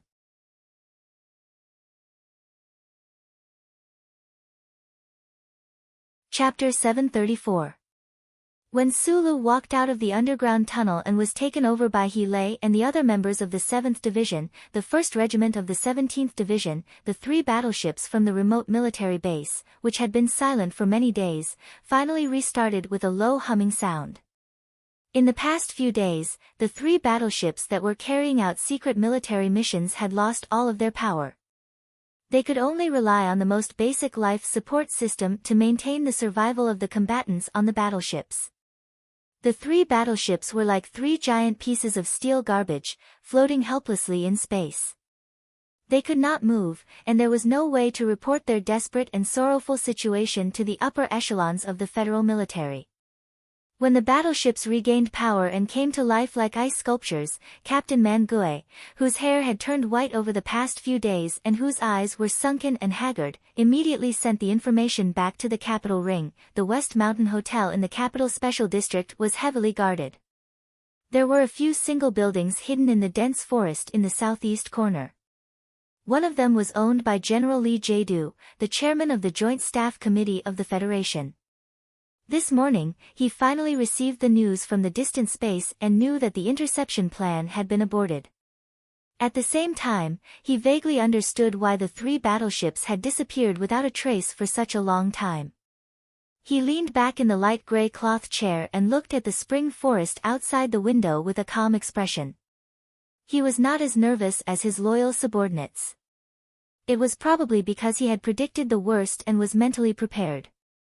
The first order of the Charter has physical operations and remote control. It seems that we are facing a very troublesome situation, a type of enemy that has never appeared before.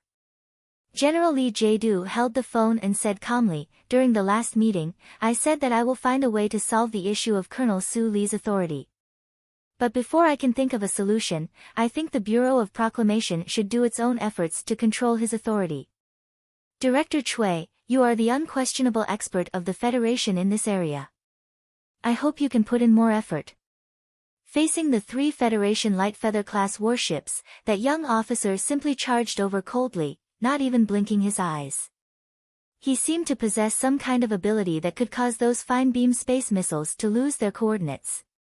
He could cause the program in the mecha's release bay to go haywire. He seemed to be able to cause all the machinery and equipment to malfunction in an instant. What kind of situation is this? Was it a superpower, a blessing from the heavens, or was it the work of those mysterious and unknown destinies? For the federal military personnel who carried out this secret mission, the things that happened to Su Lu were incomprehensible. Other than the fact that he was the successor of the war god, there was also a strange color that made one's heart palpitate, smeared on his body. Chui Zedong didn't sleep the whole night.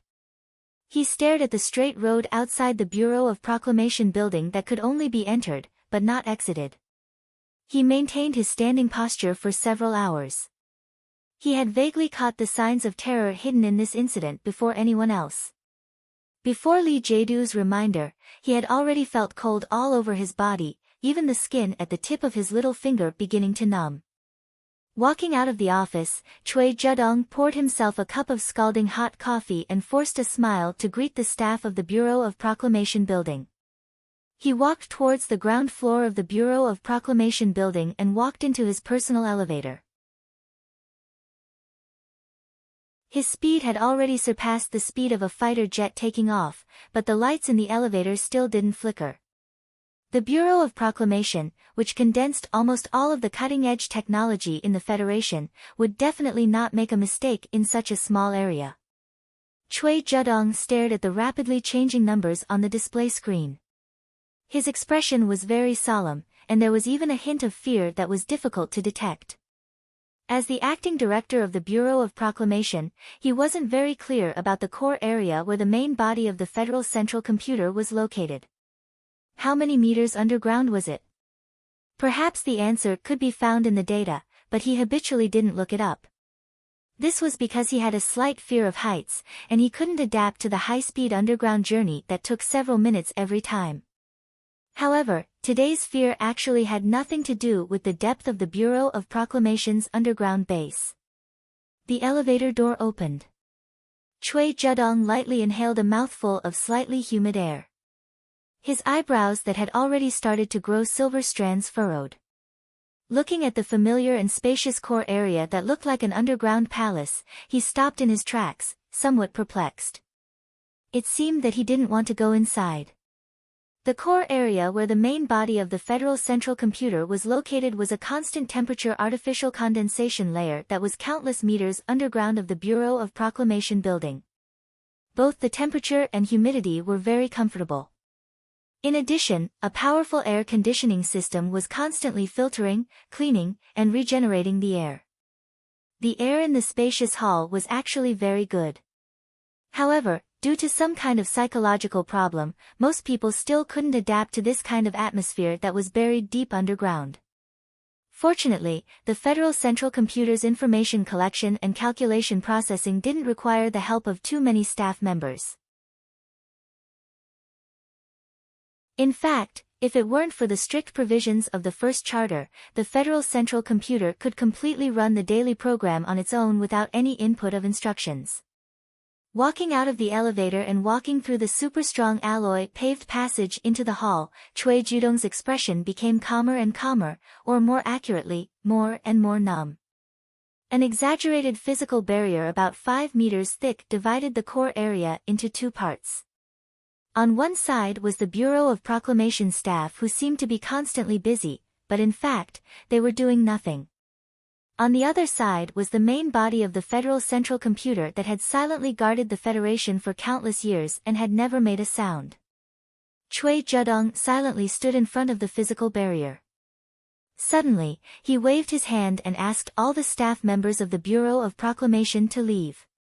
There was no one in the underground core hall. Only the two-dimensional information display light screen was flashing non-stop. The three-level electronic monitoring network of the Federation continuously transmitted the radio signals, video signals, and audio signals captured in various areas of the universe to the main body of the computer, and then turned into beams of light or data streams. In a mechanical way that was incomprehensible to human beings, they quickly flowed on the light screen. Cui Zhedong stared at the light screen that he had been watching for decades. He stared at it for a long time until his pupils shrank. Suddenly, he felt that he seemed to have some kind of illusion. He felt that the mechanical rows of data and beams of light on the light screen suddenly condensed into a cold and indifferent face, looking down at him from above. Cold sweat seeped out of his forehead and slowly flowed on his skin. Cui Zhedong looked at the silent light screen, spread his hands sadly and fearfully, and asked slowly with a hoarse voice, "Old thing, for thousands of years, the Bureau has been calling you old thing. Maybe it's because it's friendly, maybe it's because we're not afraid of you, but because you serve the Federation, you have to abide by the rules of the First Charter. So when I found out that you violated the First Charter and began to directly perform physical operations, you should be able to understand my shock and fear." Cui Zhedong's cheeks were pale. He spread his hands and looked helplessly at the huge two-dimensional light screen above his head. He asked in a hoarse voice, "What happened? Even if Sulu has the first sequence access, how can you break through the restrictions and perform physical operations? Do you know what this means? What the fuck is going on?" Cui Zhedong suddenly raised his head. His slightly curly hair swung like a whip. He waved his arms in fear and anger and shouted at the huge light screen above his head, "You violated the First Charter. You violated the First Charter. How can you violate the First Charter? Where is the logic? Where is the reason? This doesn't conform to the rules." Suddenly, his right arm stiffened in the air, and his pupils became slightly dilated due to the violent impact. He stared at the light screen in disbelief and opened his mouth to say something, but no sound came out. It was not until a long time later that this one-act pantomime finally made a sound. Cui Zhedong was like a little boy who was greatly wronged and frightened.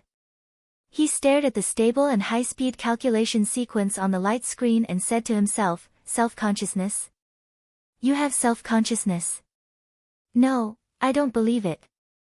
I don't believe it." He put his fingers into his wet and cold hair in shock and pulled his hair hard. He breathed heavily and twisted his body like a crazy woman in the market. He kicked everything he could see, chairs, tables, and wastepaper baskets. In the most important central computer room of the Federation, it was a mess. After kicking over God knows how many chairs, Cui Zhedong finally felt tired. He held his waist and felt that his waist was filled with lead. He picked up a chair and sat down casually. He no longer looked at the light screen that made him panic. Instead, he stared at his feet and smiled nervously. "I'm crazy. Why can't I believe it? Didn't the old director and I already think of this? Haven't we always been afraid and excited about a certain situation?" He thought hard like a philosopher. Then he smiled and waved his arms like a poor poet. He bravely raised his head and looked at the light screen. After a long silence, he said in a low voice, 7 seconds. I didn't forget those 7 seconds. He stood up and threw the chair into the garbage. He turned around and walked toward the elevator. He said quietly, "Do whatever you want. If you want to destroy this world, then destroy it. I'm just an ordinary person. I want to do those normal things." Because of the previous crazy venting, his feet were injured. Blood seeped out of the tips of his shoes. He was dragging his feet and walking. It looked a little funny, but also a little sad. This young master closed his eyes there. Through the car window, Xiong Linquan pointed at the group of fake bronze statues in Charter Square not far away and explained the situation to Sulu. Sulu narrowed his eyes and looked at that place in silence. After a moment, he suddenly opened the door and walked out. Because of his sudden movement, the doors of several dark green military vehicles on the side of the street opened at the same time.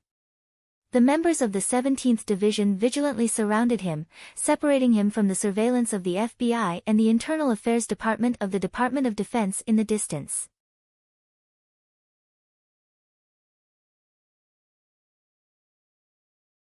Chapter 735. There were no more yellow warning lines around the square, and there were no more beautiful men smiling as they slept under the sun under the fake bronze statues.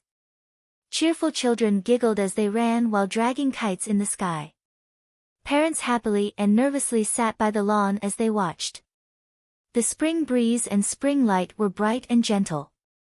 Sulu turned back and squinted his eyes in the direction of Parliament Hill.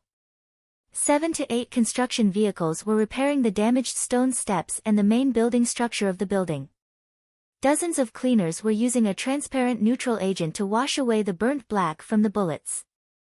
There was not the slightest trace of dried blood left. When the bullet holes were filled and smoothed out, and the smoke was carefully cleaned, the people of the Federation would probably completely forget the soul-stirring day and that person, just like the people in the square who were smiling and living a peaceful life. "Instructor, I have to go now." He, the leader of the 1st Regiment of the new 17th Division, said apologetically behind Sulu, "There are some things in the division that I need to deal with." Only by going through the official procedures of the new 17th Division could the members of Group 7 enter the Old Moon Base and receive Su Li's return as soon as possible. For this matter, He had no doubt taken on a great deal of discipline and political risk. Sulu understood the pressure he was under. He smiled and patted him on the shoulder, said a few words to express his gratitude, and at the same time urged him to leave quickly. He looked at the statue silently until the sun set in the west and the 2 dim moons quietly rose into the sky. Night fell on the square. He lowered his head slightly and then started to walk along the street beside the lawn towards Parliament Hill. His speed was not fast. There were more than 20 members of Group 7 in the capital, and they were all present today. They vigilantly guarded Su Li's side like wild eagles that could attack at any time. They stared at the surroundings with a sense of fearlessness as they slowly followed him. Such a group of people with unique temperaments naturally attracted the attention of the people in the square. Some of the sharp-eyed people even saw the documentary from the members of Group 7. They opened their mouths in shock and took out their phones to take pictures. However, they did not go forward to ask for autographs because of the serious and fearsome expressions of the members of Group 7. The atmosphere in front of Parliament Hill was different from the atmosphere in Charter Square. Workers in full grey protective suits were busy working on the stone steps. Below the stone steps, there were many people with grieving faces holding their fists and mourning as they watched the candlelight on the pool. The specially crafted candles were carefully placed in a glass cup. The glass cup was placed on top of the pool and gently swayed along with the surface of the water. The stars in the night sky were reflected on the surface of the water and mixed with the candlelight on the surface of the water. The starry night sky was exceptionally beautiful and peaceful. Of course, these candles weren't lit in remembrance of Shi Qinghai, but in remembrance of those who had died in Parliament Hill. To the citizens of the Federation, Shi Qinghai was an unfamiliar name that was already extremely evil and unforgivable. Thinking of this, Sulu couldn't help but shake his head with a smile. He thought to himself, that rogue young master probably doesn't care about what the public thinks. We've already contacted Bai Ziming. Through him, we've spread the news. The press conference is set for 8:30 a.m. the day after tomorrow. The location is the George Carlin Cultural Arts Center. Gu Shifeng hung up the phone, then frowned and said, "Boss, let's go back. There's nothing to see here." Sulu knew that his comrades were worried that he would lose control of his emotions because of the candlelight in front of him. After a short pause, he explained, "Nothing, I just want to take a look at the place where young master fought for the last time." Hearing this, the members of Team 7 fell into a collective silence. At this moment, they basically knew the true origin of the incident on Parliament Hill. Regarding the actions of the Federation government or the military, the members didn't have any particular opinion, but they had once fought alongside Shi Qinghai for a long time in the distant West Woods. The most common saying was that they had once gone through life and death together. Why is the press conference scheduled for the day after tomorrow? Gu Shifeng looked at the packed schedule on her phone and asked in confusion, the Ministry of National Defense, the President's residence, and even if we include the military, there's enough time for the press conference tomorrow. There's something I need to do tomorrow night, Sulu explained in a low voice. Before that guy died, he solemnly gave me a mission. The team members were collectively silent. They thought to themselves that if even a fierce character like Shi Qinghai was unable to complete the mission while he was alive, the mission that required the boss to continue was definitely an extremely difficult one. It would definitely shock the Federation once again. It's a small matter, Sulu explained. After Bai Yulan retired from the military, she officially left Team 7. Everyone, including Sulu, didn't want to disturb that guy's rare normal family life. Now that Gu Shifeng had gradually taken over the role of Old Bai, he was about to give a brief introduction of tonight's itinerary when he suddenly frowned.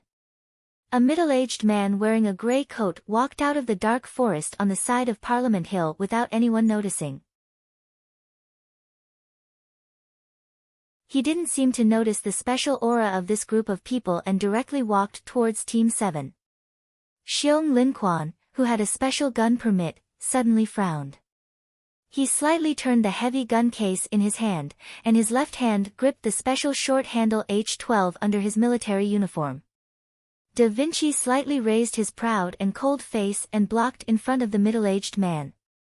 His right hand hanging out of his sleeve slightly trembled. It was the sign of a heavy blow. As long as the other party showed the slightest bit of hostility, the 20 or so members of Team 7 under the stone stairs of Parliament Hill definitely wouldn't mind shocking the Federation again. No problem. Sulu narrowed his eyes and looked at the middle-aged man's grey coat. He said, "Let him come over." The middle-aged man, who originally felt like he was about to suffocate from the cold pressure, suddenly felt the air start to flow again. He took 2 deep breaths with lingering fear and quickly walked in front of Sulu. He lowered his voice and said a few words. Then he said worriedly, "The government has too many eyes. There are at least 4 groups watching you in the square alone. Not 4, but 13. Sulu looked around the square through the gaps between the bodies of his team members.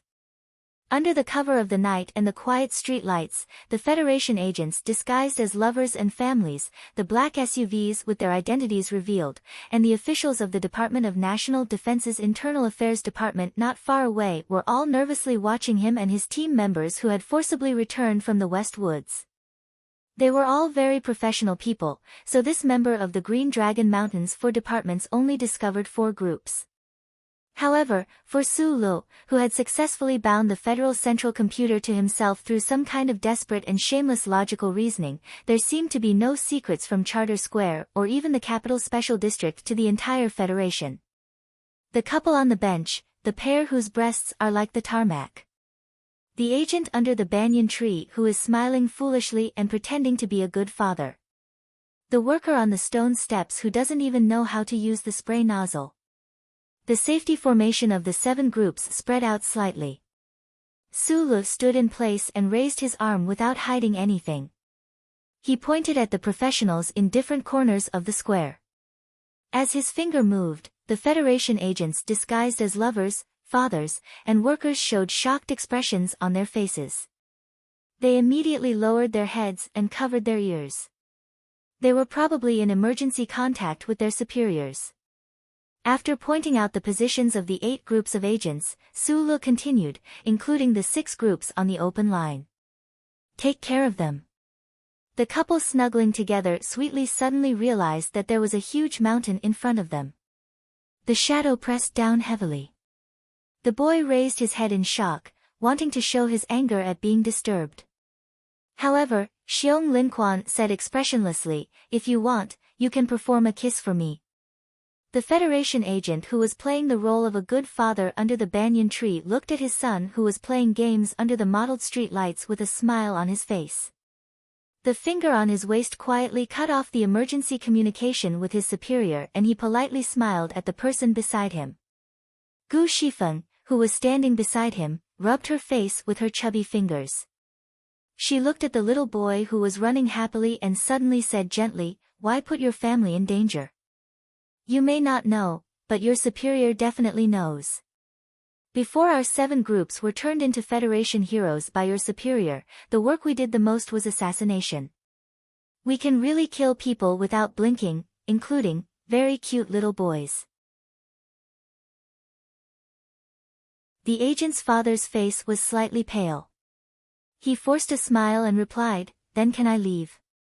Like a huge gust of wind blowing through sand, the members of Group 7 who were standing at the foot of Parliament Hill quickly spread out and rushed to the surroundings of the square.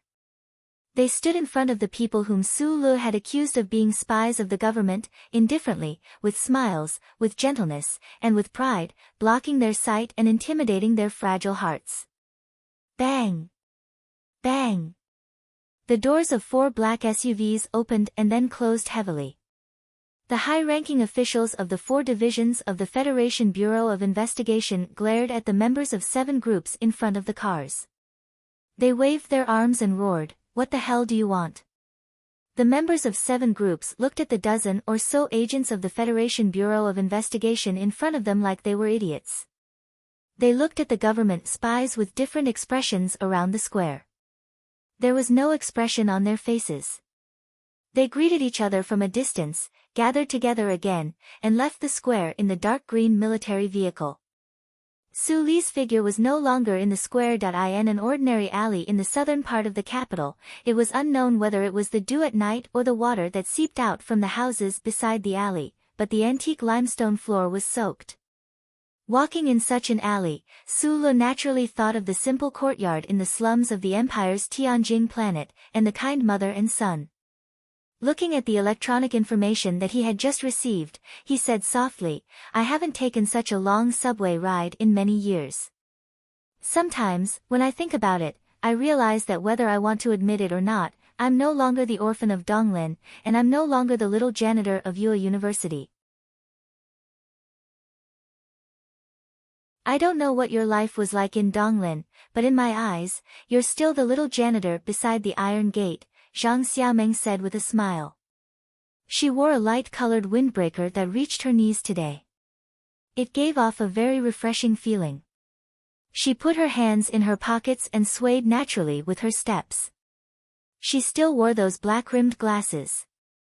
Her eyebrows were still beautiful, but there was no stubbornness like before. Instead, there was only peace and relaxation. Strolling in the slightly wet alley, the quiet and tacit footsteps sounded and stopped again. Zhang Xiaomeng said softly, "This information can already form a complete chain of evidence in court. It's completely enough to send Vice President Byron and the other representatives to prison." That day, after Shi Qinghai died, the sending program automatically activated and sent this information to me.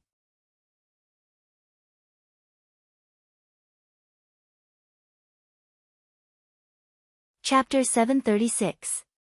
Zhang Xiaomeng glanced at the information in his hands, and quickly raised her gaze to look into Su Li's eyes. She said softly, "Ever since my teacher passed away, Shi Qinghai has, in a sense, automatically left the organization. Including the incident in Linhai, that's already twice. After the incident on Parliament Hill, the committee's statement also confirmed this, but he's still a member of Green Dragon Mountain." "What are you trying to say?" Su Lu asked.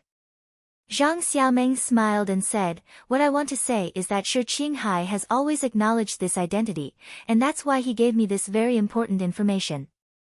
According to the organization's rules, I should have sent this information back to the mountain and kept it a secret, but I think, you probably need this as well." Su Lu raised his head. The dim light of the alley shone on his face, and his smile seemed unusually sincere and relaxed.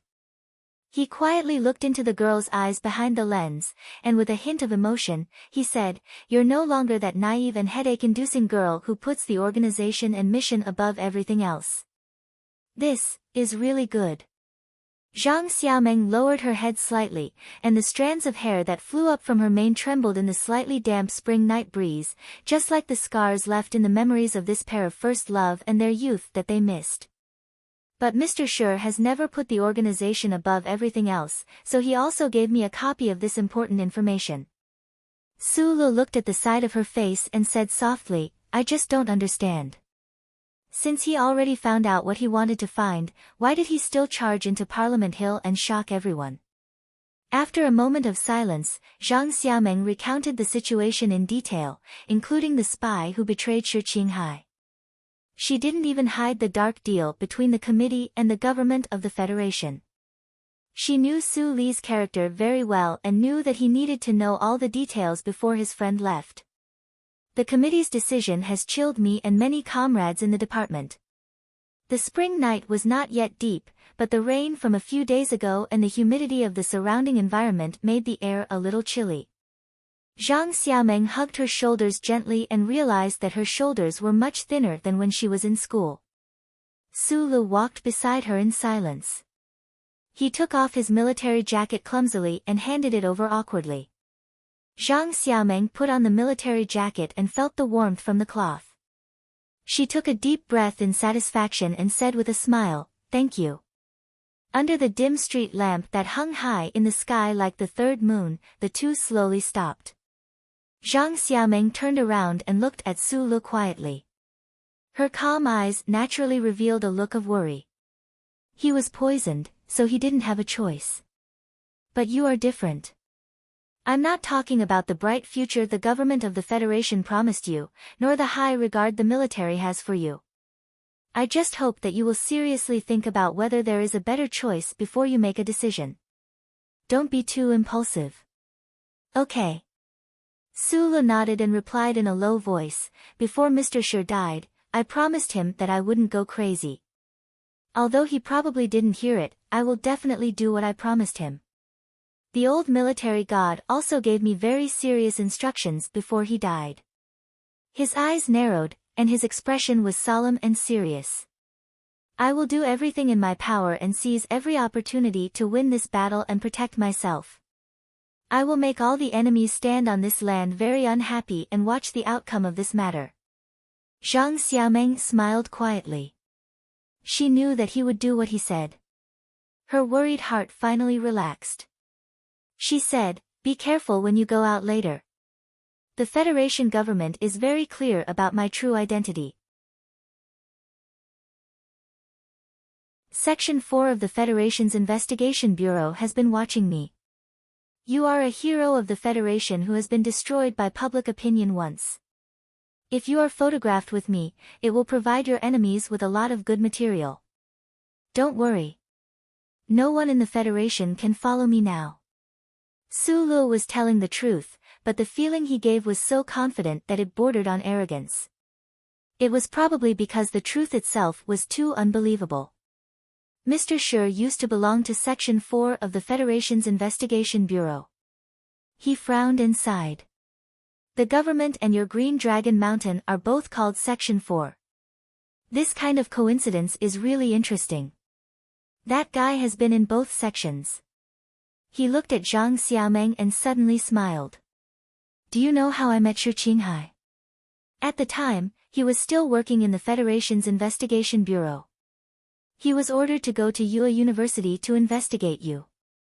In the end, he was slacking off under the sun. I just happened to be sunbathing behind the Iron Gate at the time. The voice suddenly became low in the night alley. The light seemed to burn. It was as if time had returned to that sunny day in Linhai a few years ago.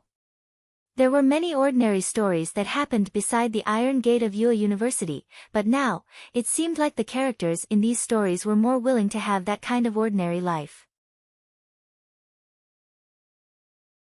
For Su Lu, Shi Qinghai and Zhang Xiaomeng were the first friends he had truly met when he fled thousands of miles to the capital ring. The puppy biscuit and the cigarette that was handed to him through the Iron Gate under the sun. The beautiful plainclothes agent who smiled under the sun. The gatekeeper who hid his identity and escaped. The young university student who had just escaped from her identity as a revolutionary young woman. So many years had passed in the blink of an eye. At the time, Shi Qinghai was still very young but was already decadent. Su Lu was young but silent and dull. Zhang Xiaomeng always had so many thoughts and always thought that she could shoulder a lot of responsibilities. Until his death, Shi Qinghai insisted that Zhang Xiaomeng was a stupid and boring woman. Su Lu still insisted to this day that even without that cigarette, he would have become good friends with the hoodlum.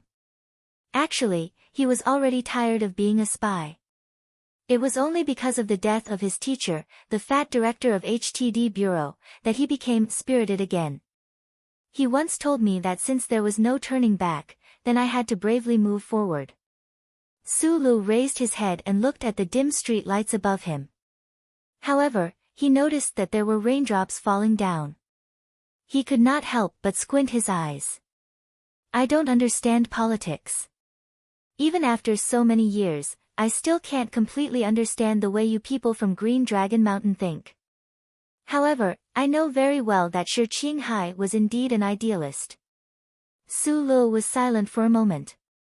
He took out a crumpled letter from his shirt pocket and handed it to Zhang Xiaomeng. This is a letter he wrote to me before he went into hiding. If I were to praise him with any words I could think of, it would probably be the words on this letter that would shine. I think this letter is very suitable for the youths of Green Dragon Mountain to read, so I'm giving it to you for safekeeping. Zhang Xiaomeng took the letter with a serious expression and carefully put it away. She said softly, I'll transfer it to the mountain. Then, what do you plan to do? Su Lu narrowed his eyes and looked at the night rain that was as clear as silk under the street lights. He said in a deep voice, I'm going to the police autopsy room to pick him up.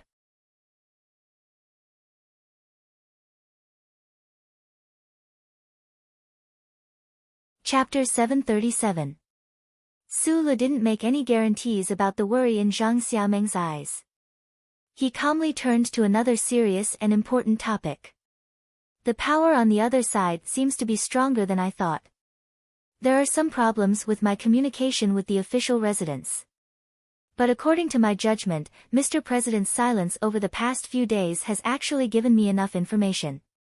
So, without meeting him, I think I should be able to do something specific. Mr. Pabre's moral character is impeccable, but you're so sure that he's deliberately keeping silent to send you information, and that he's not completely under someone's control? No one, not even a fully armed soldier, can completely control the President of the Federation.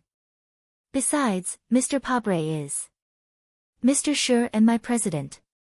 He used to be a soldier, and he's not a political naive. How could his performance be so bad? In my opinion, what Mr. President needs now is a strong enough voice from the periphery of the government to help him poke through the window paper that he can't poke his finger through, or give him an excuse to poke through the window paper. It seems that you've been reading a lot of Schiller's novels these past few years. You're very familiar with the classical phrase, window paper. Zhang Xiaomeng looked at him with a smile and said, since you're so confident, I won't say anything more. I wish you good luck. Thank you. Su Lu sincerely hugged her, and then prepared to leave. Under the dim street lights in the rainy alley, Zhang Xiaomeng looked at his face and suddenly said, when you go to pick up Shi Qinghai, help me pass on a message to him. I think he is the best spy, and even more so, the best soldier. I'll definitely pass on the message. Su Lu wiped the raindrops off his face and replied with a smile, although he's never liked you, he should like your comment very much. Walking out of the rainy alley, they shook hands and climbed over the railing. Following the 3 big locust trees to the west, they walked past the little girl selling umbrellas. The two gently hugged and said goodbye, and then went to different subway entrances. A few minutes later, Su Lu, with his hair slightly wet, walked out of the subway entrance of the Capital Special District 4. He silently walked to the dark green military vehicle that had been waiting for him for a long time. He sat in the spacious back compartment, deep in thought. After the Parliament Hill incident, the enraged Federation government and Parliament immediately set up a high-level investigation committee. 3 temporary teams were formed to handle this special case. Because Shi Qinghai used to be a high-ranking official in the Federation Investigation Bureau, and it was later found that he had used the Federation Investigation Bureau's resources and network countless times in the past 4 years, the Special Task Force excluded the Investigation Bureau from the Federation Investigation Bureau. The police headquarters, the Ministry of Justice, and the Ministry of National Defense worked together to handle the case. The task force was scattered among many buildings in the capital, including the police station on Esparta Avenue. This building was not responsible for the most important investigation tasks, but it was responsible for looking after and handling a lot of evidence related to the case. So, even though it was already late at night, there were still many police officers and officers working overtime or tiredly keeping watch. There were 2 high-back chairs outside the cold storage. A fat police officer was sprawled out like a thick pancake and slumped on the chair. He was grumbling to his partner about things that he couldn't let his superior hear. I was planning to have a good drink in the pub tonight, but who knew I would have to work overtime at the last minute. Sometimes, when I think about the mixture of alcohol and water that left me, I feel so angry that I can't wait to drag the dead man in the room up and beat him up. His partner was an old police officer with grizzled hair. He said mockingly, "The guy in the room is not someone you and I can beat up. Don't be angry. That guy killed the vice president of the Federation. Of course, it's very important. We have to keep a close eye on him. What's there to look at?" The fat police officer said mockingly, "In the beginning, the superiors always thought that such a crazy thing on Parliament Hill couldn't have been done by one person. They thought that he had an accomplice, so they were worried that something might go wrong. But in fact, they didn't find a single accomplice. This madman really did break into Parliament Hill alone." The old police officer smiled, a trace of emotion showing in the wrinkles at the corner of his eyes. "Not to mention accomplices, after so many days, we haven't found any relatives coming to collect his body." The fat police officer waved his fat finger and pointed at the plastic steel door behind his head. He said in a low voice, "I heard that the guy's parents died a long time ago. As for his other relatives, please, he is now a criminal who murdered the vice president of the Federation and the members of the parliament. What is he if not a traitor? Even if he is dead, he won't be clean. The people in the Federation are cursing him non-stop. Even if he does have relatives or friends, who would dare to come and visit him at this time?" Just as he finished speaking, the low and powerful roar of an engine came from Esparta Street outside the police station. There was the clear sound of brakes, followed by a series of hurried but definitely not disorderly footsteps. It was the sound of many pairs of military boots stepping on the old wooden stairs of the police station at the same time. It was a shocking sound that could only be made by many pairs of hard-soled military boots stepping on the old wooden stairs of the police station. The fat police officer and the old police officer looked at each other in confusion. Then, they slowly stood up, their right hands touching the gun holsters at their waists at the same time. At the end of the corridor, a group of soldiers escorted a young officer and silently walked over. The young officer looked somewhat familiar. The atmosphere of the group was particularly solemn because their expressions were very serious. In front of the storage room, the burly man in the group raised his steel-like arm and pointed behind the 2 stunned police officers. He said to the young officer in a low voice, "The young master is in there." When Su Lu was about to walk into the cold storage room to take one last look at the person, the 2 grumbling but still loyal police officers finally reacted. The fat police officer looked at the group of soldiers in front of him with unease and vigilance. His finger quietly picked at the hidden buckle of his gun holster and said in a low voice, "Sorry, I can't let you in." Gu Shifeng stood behind Su Lu and said with a smile, "According to the relevant laws and regulations of the Federation, if the case has been reported with complete evidence, then the deceased suspect can be handed over to the claimant. The young master lying in the freezer behind you doesn't have any family or friends, so we're here today to claim his civil rights." The 2 police officers looked at each other. Thinking about what they had just said, they didn't quite react. A moment later, the fat police officer shook his head and said, "I don't understand what you're talking about. I ask you to leave immediately. No one will agree to your ridiculous request." Sulu lowered his head slightly, then raised his right foot and walked forward. The two police officers wanted to pull out their guns, but they were horrified to find that at some point, two thick cold gun barrels were silently pressed against the back of their necks. Sulu didn't notice the police officers' instantly pale faces. He directly pushed open the door to the cold storage room and found the exact position in the freezer on the three walls. Without any hesitation or sad pause, he opened the freezer and opened the bag. After confirming that there was no mistake, he immediately waved his hand and signaled for his team members to help carry the guy out.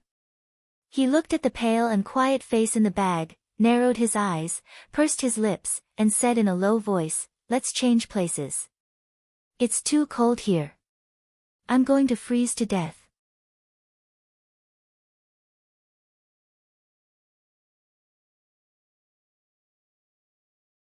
Chapter 738. The Esparta police station building was very lively. The lobby that was quiet and empty a moment ago suddenly became noisy and dangerous. The military police from different departments huddled together with complicated expressions on their faces. They were also vaguely divided into two groups. They stared at each other seriously, but the guns in their hands were carefully aimed at the ground, afraid that there would be a possibility of accidental fire. Sulu and his team members did not make it out of the building. They were stopped by the military police of the task force at the exit. Because they had not been given any orders, other than Xiong Linquan and a few other team members with special gun permits, they did not have many guns. The Federation police looked at the tiger-like soldiers under the chandelier and very vigilantly and cleverly retreated to the back of the crowd, leaving the task of negotiating to the military representatives of the task force. A lieutenant colonel from the capital garrison nervously held his pistol and looked at the people in front of him with a serious and uneasy expression. He opened his mouth and said, "Colonel Sulu, what you are doing will make things very difficult for us." Suddenly, a group of soldiers broke into the police station building, took away the police officers' weapons, broke into the freezer, and even tore down a freezer. The task force was all alarmed. When they discovered the identity of these soldiers, they immediately felt that the situation was very urgent and very troublesome. They immediately notified the soldiers' direct superior, the new 17th Division. The new 17th Division had just returned from the front lines. The soldiers of the various divisions were on vacation, but the division headquarters in the southern suburbs of the capital was still working. However, what the military representatives of the task force did not expect was that when they called, the atmosphere in the 17th Division headquarters seemed to be a bit strange. Especially when they heard the whole story, they immediately said that the 17th Division headquarters did not know about it. It should be Colonel Su Li's personal action, and they had no way of controlling it. Colonel Sulu. The lieutenant colonel of the garrison swallowed hard and said, "Director Chin of the Ministry of National Defense is on his way. I suggest that you wait for a while." This matter was too big. If the members of Team 7, who were once idols of the Federation, were allowed to leave the building, the task force would not be able to answer to their superiors. It could even be said that they would not be able to answer to the entire Federation. After all, the person they wanted to take away had once barged into Parliament Hill and killed the vice president of the Federation. He was the mastermind behind the most horrifying incident in the 37 years of history. However, the officers of the task force did not dare to appear too tough. The other party was the legendary Team 7. Although this organization had long been disbanded, and the Federation had not promoted them for a long time, that person had returned. The disbanded team would naturally reunite again, and no one could underestimate them. As for Colonel Sulu, the entire army knew about his relationship with Minister Zhou, and knew that the war god had high hopes for him. Who would dare to raise their guns and aim at his head? Sulu stood among the team members in front of the black freezer. Looking at the loyal lieutenant colonel, he shook his head and led the team members towards the door. The lieutenant colonel gripped his pistol tightly and said loudly, "Colonel Sulu, do not forget that we are a disciplined army." At this time, a middle-aged man wearing a black suit rushed in from the door, wiping the sweat off his forehead. Sulu looked at him and said sincerely, "Lawyer I will have to trouble you with the matter here. This matter is really troublesome." Lawyer looked at the freezer behind him and could not help but sigh. He said, "I don't even know what to say." He turned around and looked at the military police and legal personnel in the task force. He said, "May I ask why you are blocking the path of my client? If my memory is not wrong, just before the freezer, my client should have already declared his rights to the police officers in charge of guarding the freezer. You have no reason to stop my client from exercising the rights of his friend after death." The legal issues were left to the professionals. Sulu led the members of Team 7 to carry the heavy black freezer and prepared to leave. The officers of the task force had extremely ugly expressions. The lieutenant colonel said in a deep voice, "Lieutenant Colonel Sulu, and Mr. Lawyer, what you are planning to forcibly take away is the body of the suspect in the Parliament Hill case. The investigation of the case requires the relevant autopsy on the body." He and a dozen officers blocked the path of the members of Team 7 and said firmly, "So you can't leave." Sulu, who had been silent all this time, slowly narrowed his eyes when he heard this.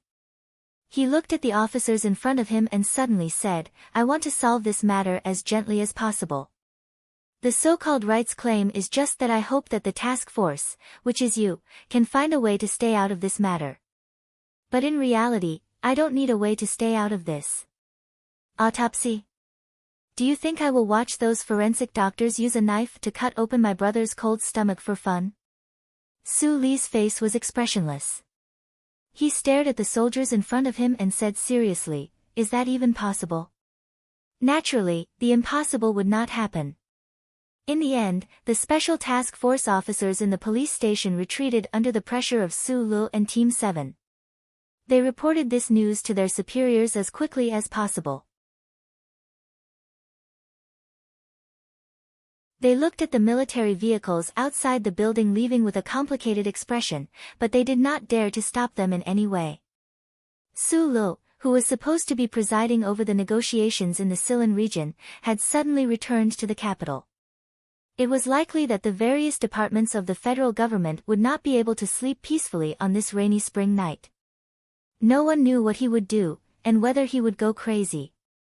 The dark green military vehicle rolled over the wet high-strength concrete street and quickly drove out of Esparta Avenue.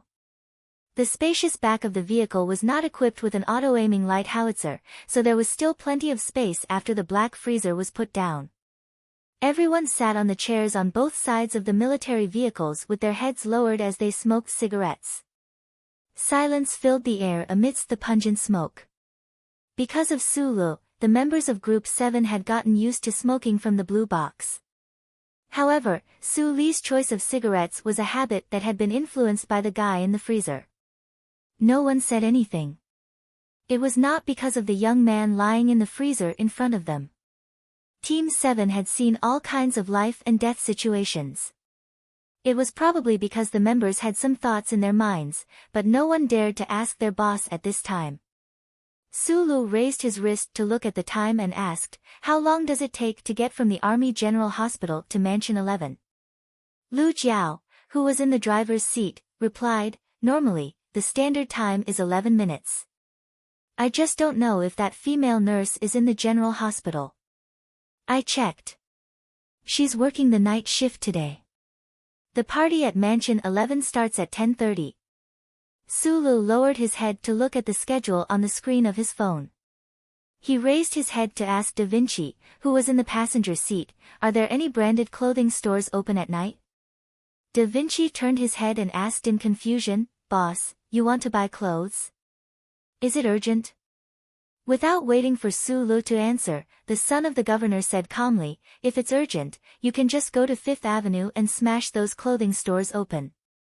Sulu smiled. Xiong Lin Quan, who had been silent all this time, suddenly frowned and said, "Boss, I keep feeling that you've been a little strange since you came back this time. Sulu spat out a mouthful of bitter saliva and threw the cigarette butt out the window.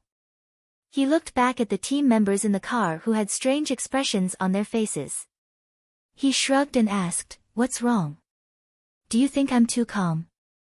Xiong Linquan glanced at the black freezer in front of him, scratched his head and said, "Not only calm, but gentle. Did you really think that I would throw myself on top of this coffin and cry my heart out? Then, I would bring you guys to rob the armory in the division first, then rush into the capital special district with 8 or 10 mechas and destroy Parliament Hill once more. Then, I would go to the military base to find trouble with those big shots, pick up Darren's autocannons, and blast anyone who dares to stand in my way into pieces." Sulu lit a second cigarette, then shrugged and said mockingly, "I admit that my personality is somewhat flawed, but I'm not a natural-born killer in your eyes." His words were transmitted through the infantry command system to several military vehicles at the same time. The dark green military vehicles that roared through the streets of the capital special district fell into an inexplicable silence. When Shi Qinghai broke into Parliament Hill, he didn't even kill a decorated Iron 7th Division officer. Even at that time, he was still very careful, or should I say very careful. No one knows that this guy is really a very careful person. Sulu narrowed his eyes, and between the slits of his eyes, he stared at the black freezer in front of him and said, "The front lines are at war. Hundreds of thousands of Federation soldiers are spilling blood and fighting on the planets of the Empire, so the Federation can't fall into chaos. At least, the troops can't fall into chaos. Otherwise, countless people will die because of the chaos in the rear. Shi Qinghai understands this very well, so this time, although there are some things that I have to do, I must understand what he understands and do my best to control the scope of my actions." "Understood." The team members in the car and through the comms system answered at the same time. When he left, he must have felt that he was very arrogant and legendary. This kind of death is very cool, so he must have been very satisfied and proud, without any regrets.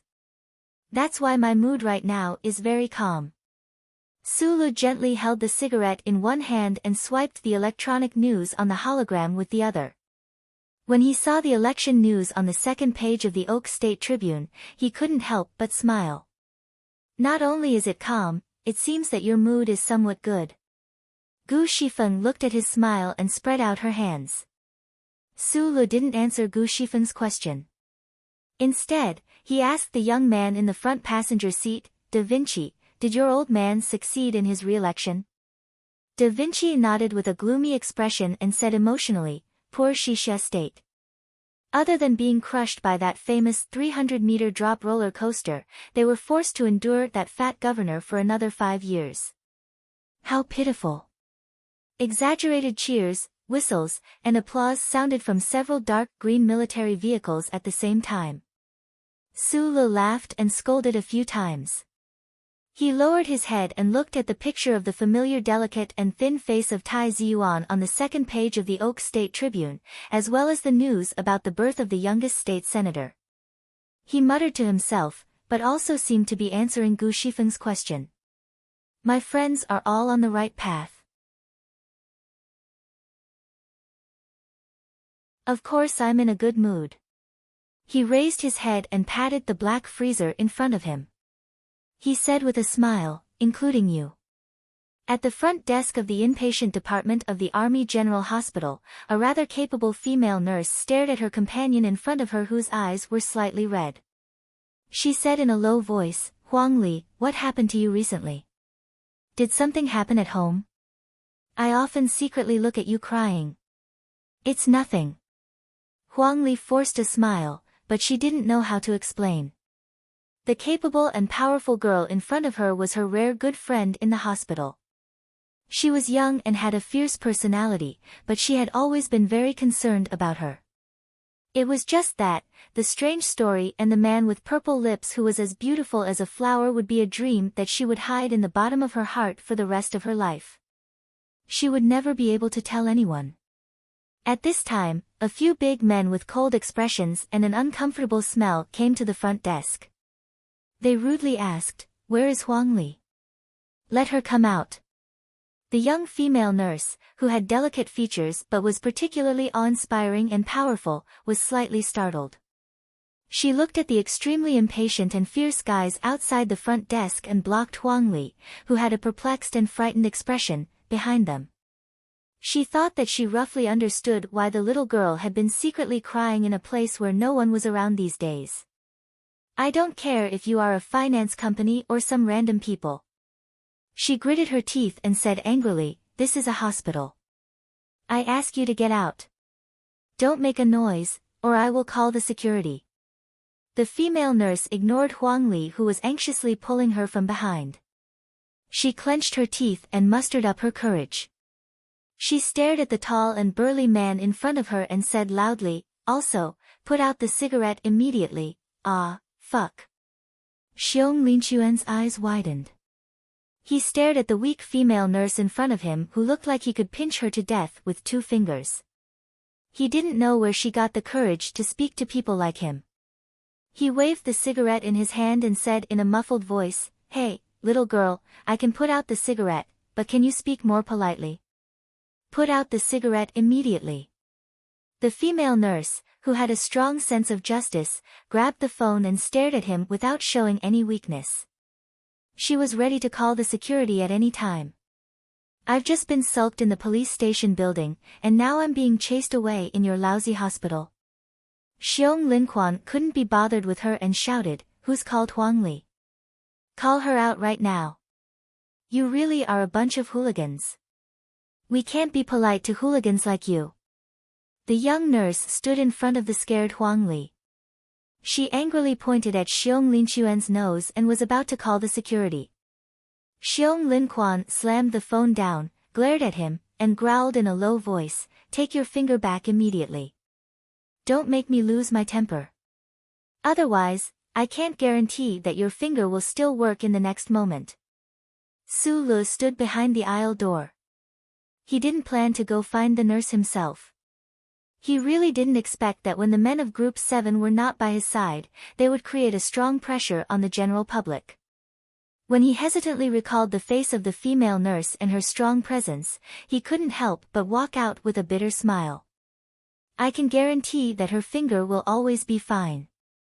He walked to the front of the stage and said with emotion, "A few years ago, she pointed at me like this and asked me to put out the cigarette. As for calling us hooligans, that's fine. After all, she is my sister-in-law." The members of Group 7 who walked into the aisle were stunned. They were very confused when they heard the word sister-in-law. They thought to themselves, "Our real sister-in-law is the daughter of the Ministry of National Defense, our rumored sister-in-law is a big star in the universe, and our ex-sister-in-law was an anti-government soldier. But I've never heard of you having a past in the hospital." Su Lu explained to the crowd seriously, "This is Lao Bai's wife." As soon as he said that, the entire aisle was silent. Xiong Linquan and all the team members looked at the pretty nurse who had a strong sense of justice in her eyes and revealed a flattering smile.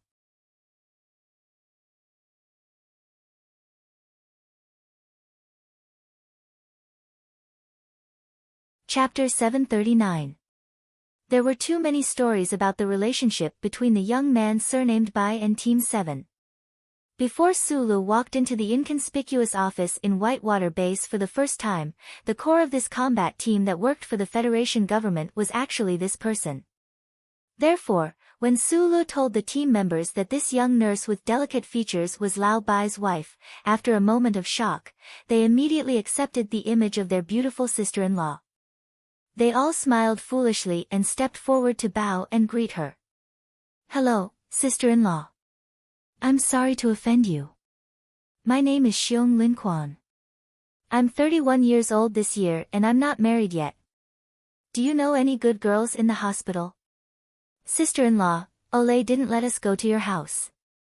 During the wedding, we were still fighting at the front line, so we didn't give you any monetary gifts. I'm sorry." The sister-in-law that the team members respectfully addressed was called Lu Jiejia. She was a senior nurse in the Army General Hospital. Looking at these men, who had previously exuded a beastly aura, suddenly turning into docile and well-behaved little animals, one after another walking up to her and greeting her.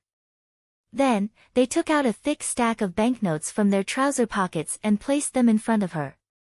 Her pair of beautiful eyes couldn't help but widen, and her pupils gradually tended to be unable to focus. What kind of people were these old men? Are they my Mr. Bai's comrades? But my family's old Bai is usually a little slow and introverted. He likes to do housework and is too delicate like a girl.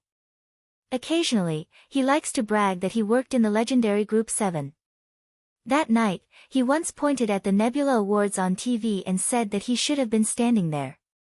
Wait, if what my Mr. Bai said is true, then these men are the members of Team 7? Forget it, let's not think too much. How much is this thick stack of cash? Counting carefully, 170,000. The female nurse, Lu Jiejia, was shocked by the number of monetary gifts. She was overjoyed, but when she looked up, she found that everyone was gone, including Wu Li, who was behind her. You don't say, that small-eyed man does look familiar. She frowned and thought very seriously. Every man's forehead was engraved with the words, "Keep your promises." Mr. Shi promised Shiman Jin that he would show justice to the world before he died. Hence, he turned around and blasted Shiman Jin into a punctuation mark outside the Parliament Hill building, swaying in the spring breeze in front of hundreds of millions of people. Mr. Shi had once promised the freckled nurse that he would avenge him, but Mr. Thin Ambition died before he could do anything. Therefore, before he died, he made an interstellar phone call and solemnly told the nurse about this matter. Su Lu was also a man, so even if he didn't understand, he still decided to help his Gongzi complete this matter. Before countless big things happened, he didn't forget to bring his team members proudly to the hospital and bring that cute little nurse with freckles out. However, he did not expect to run into the fierce nurse from back then, who was now Lao Bai's wife. Lao Bai committed murder, arson, kidnapping, and extortion in the past. He committed all sorts of crimes. Who would have thought that he would actually fall into the hands of a woman filled with a sense of justice? Later, they were going to bring the nurse to mansion number 11 to play arrogant and bully people. The team members had already taken off their military uniforms and changed vehicles in advance. Gu Shifeng used her chubby fingers to hold a cigarette. Thinking about what she had seen and heard in the hospital, she couldn't help but glance at Su Lu beside her. She said, "Plus, he fell into the hands of a man filled with a sense of justice. I can't help but sigh. After 67 years of the constitutional calendar, his life has been too hard." "You're bullshitting," Su Lu said angrily. "I'm taking him down the right path. Being a hero is better than being an assassin all those years ago." Gu Shifeng hurriedly explained, "That's true. I just think that Lao Bai's choice of marriage partner is worthy of sympathy. It would be fine if she had a sense of justice, but look at how she was counting the money in the end. She didn't even hear us say goodbye to her and leave. How can this sense of justice be so closely associated with greed?" Huang Ligu sat uneasily in the corner of the car. She didn't know why, but she believed the words of these people. It was probably because, except for that beautiful man with purple lips, no one in this world should know about his past relationship with her. Being in the same room with so many strange men made her nervous. She had originally planned to remain silent, but when she heard these men belittle her friend, she couldn't help but say, "Jiejia is a very good person." Xiong Linquan and the other team members ignored her and continued to sigh. With such a wife, Lao Bai can't even smoke at home, can he? Su Lu smiled and said, "Lao Bai quit smoking because of this." As he spoke, he glanced at the female nurse in the corner of his eyes. He frowned slightly. He really couldn't understand why Shi Qinghai was so attached to this girl before his death. He even asked him to do such a boring thing. Although she was pretty, how could she compare to him? "May I ask how you and Shi Qinghai met?" he asked the girl with narrowed eyes. Huang Li's cute freckles suddenly lit up before gradually dimming. She tilted her head slightly and looked at the night sky outside the window. She shrugged and said with a hint of sadness in her self-deprecating tone, "So, that's his name." The fleet of dark green military vehicles didn't go directly to number 11 mansion. Instead, according to De Wencey's suggestion, they first arrived at Fifth Avenue, which was full of luxury brands.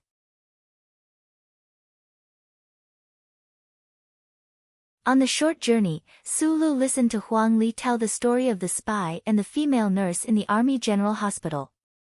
The story wasn't very long, but it moved him and made him fall into silence. The black freezer was silently placed in the dark green military vehicle at the front. Sulu didn't tell her because he didn't think it was necessary. Moreover, the dark night was filled with warm sunlight, so there was no need to be sad. "Please allow me to express my sincere gratitude to you as his friend." He looked at Huang Li with a smile and said sincerely, "That guy liked beautiful girls like you the most. You accompanied him for so many days before he died, so he must be very happy." Huang Li clenched her fists uneasily and replied softly, "The hero of the Federation is thanking me. I'm really not used to it." Sulu realized that she had recognized him. He said with a smile, "What bullshit hero. If Mr. Shi heard this, he would definitely laugh at us." "Why do you call him Mr. Shi? If there is a chance in the future, please tell me the story about him." Huang Li opened her eyes wide and made her request very seriously. After a while, she smiled sweetly and said with satisfaction, "To be honest, I've always been afraid that he was really the terrible bad guy that the news said. Now that I know that he is your friend, I think that even if he is bad, he can't be that bad." While they were having this conversation, they were choosing dresses in the famous VG store on Fifth Avenue. The store was closed, but for some reason, it was open again. Obviously, this had nothing to do with Da Vinci's suggestion of breaking in. Sulu clearly saw the uneasiness and fear in the young nurse's eyes. He knew that she was shocked by the luxury of the store and the number on the label and didn't dare to try it. He said softly, "Choose whatever you want. All the activities tonight will be sponsored by the Sanlin United Bank." "But why do we have to wear such expensive clothes?" Huang Li asked uneasily. "Because I promised Shi Qinghai that I would help you crush the self-esteem of that inhumane ex-boyfriend of yours into countless pieces so that you can vent your anger." Sulu said very seriously, "As long as you are willing, I can guarantee that after tonight, your ex-boyfriend will regret his decision very much." Huang Li gripped the shiny little dress tightly. Looking at Sulu in front of her, she thought of the man who had fallen asleep in the square. Suddenly, she felt a lump in her throat. It was probably because the smell of that man's friends was too strong. Schiller had once written 5 fairy tales, but he had never admitted that they were written by him. The reason why later generations of researchers believed that these 5 fairy tales were written by him was because he shamelessly named all the princes in the fairy tales Schiller, not only because of his style of writing, but also because he shamelessly named all the princes in the fairy tales Schiller. In one of the fairy tales about the life of a female worker in a plant refining plant, Prince Schiller danced with the female worker and fell in love with her. The cliché twists and turns were consummated. Other than the custom of finding shoes for newlyweds in the Federation, it also preserved countless dreams for the girls in the Federation. To Huang Li, that pale and gorgeous man was a prince who had barged into her life without invitation. Although he had already left, he still didn't forget to prepare a grand ball for her and fulfill the wishes of the grey female worker. She was wearing a full set of the latest luxury brand VG and carrying a lady's handbag. She followed behind Sulu and walked into the entrance of number 11 mansion, which ordinary people would not know. She couldn't help but feel like this was a dream, but because it was a dream arranged by that man, she tried very hard to finish this dream. "Which one is your ex-boyfriend?" With Gu Shifen's reminder, Sulu looked at the innermost square table in the luxurious hall. He looked at the 2 men and 1 woman there and asked softly. "The one on the left." Huang Li suppressed the rising and falling emotions in her heart. She lowered her eyes and explained, the one on the opposite side is his current fiancé. I don't know the other man. He should be her brother. Their eyes and eyebrows are very similar. Gu Shifeng frowned and said, Boss, it's very difficult to fake an invitation from mansion number 11. This means that this place isn't low class. If you want to slap faces, other than the VG, I suggest you add something else. For example, after Miss Huang Li was dumped by her boyfriend, she suddenly found a very outstanding boyfriend with a very good family background. She arrogantly brought him to show off in front of her ex-boyfriend. This scene is very tacky and common, but I like it. As the son of the governor, Da Vinci often went to such places. He naturally stood sideways and looked at the other side and said mockingly, let this young master go and slap their faces. The team members who entered the mansion to watch the show were very excited. They even wanted to compete with Da Vinci for the role, but in the end, because of their family background, they were all defeated one by one. I also like this kind of scene. Since it's a slap in the face, I want to slap them to death. Sulu explained to everyone very seriously, that's why I'm waiting for Li Xiaotong to come. The team members instantly fell silent. Da Vinci was shocked speechless. He looked sympathetically at the male doctor who didn't know what was going on. He thought to himself, boss actually sent the young masters of 7 families for this kind of thing. You'll be slapped to death later, but you can rest in peace.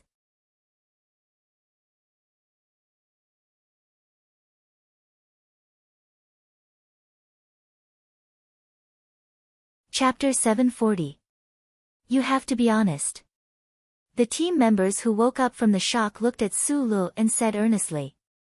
Then, someone looked at the still confused little nurse Huang Li who was the core of the matter and asked hesitantly, does this count as cuckolding this young master?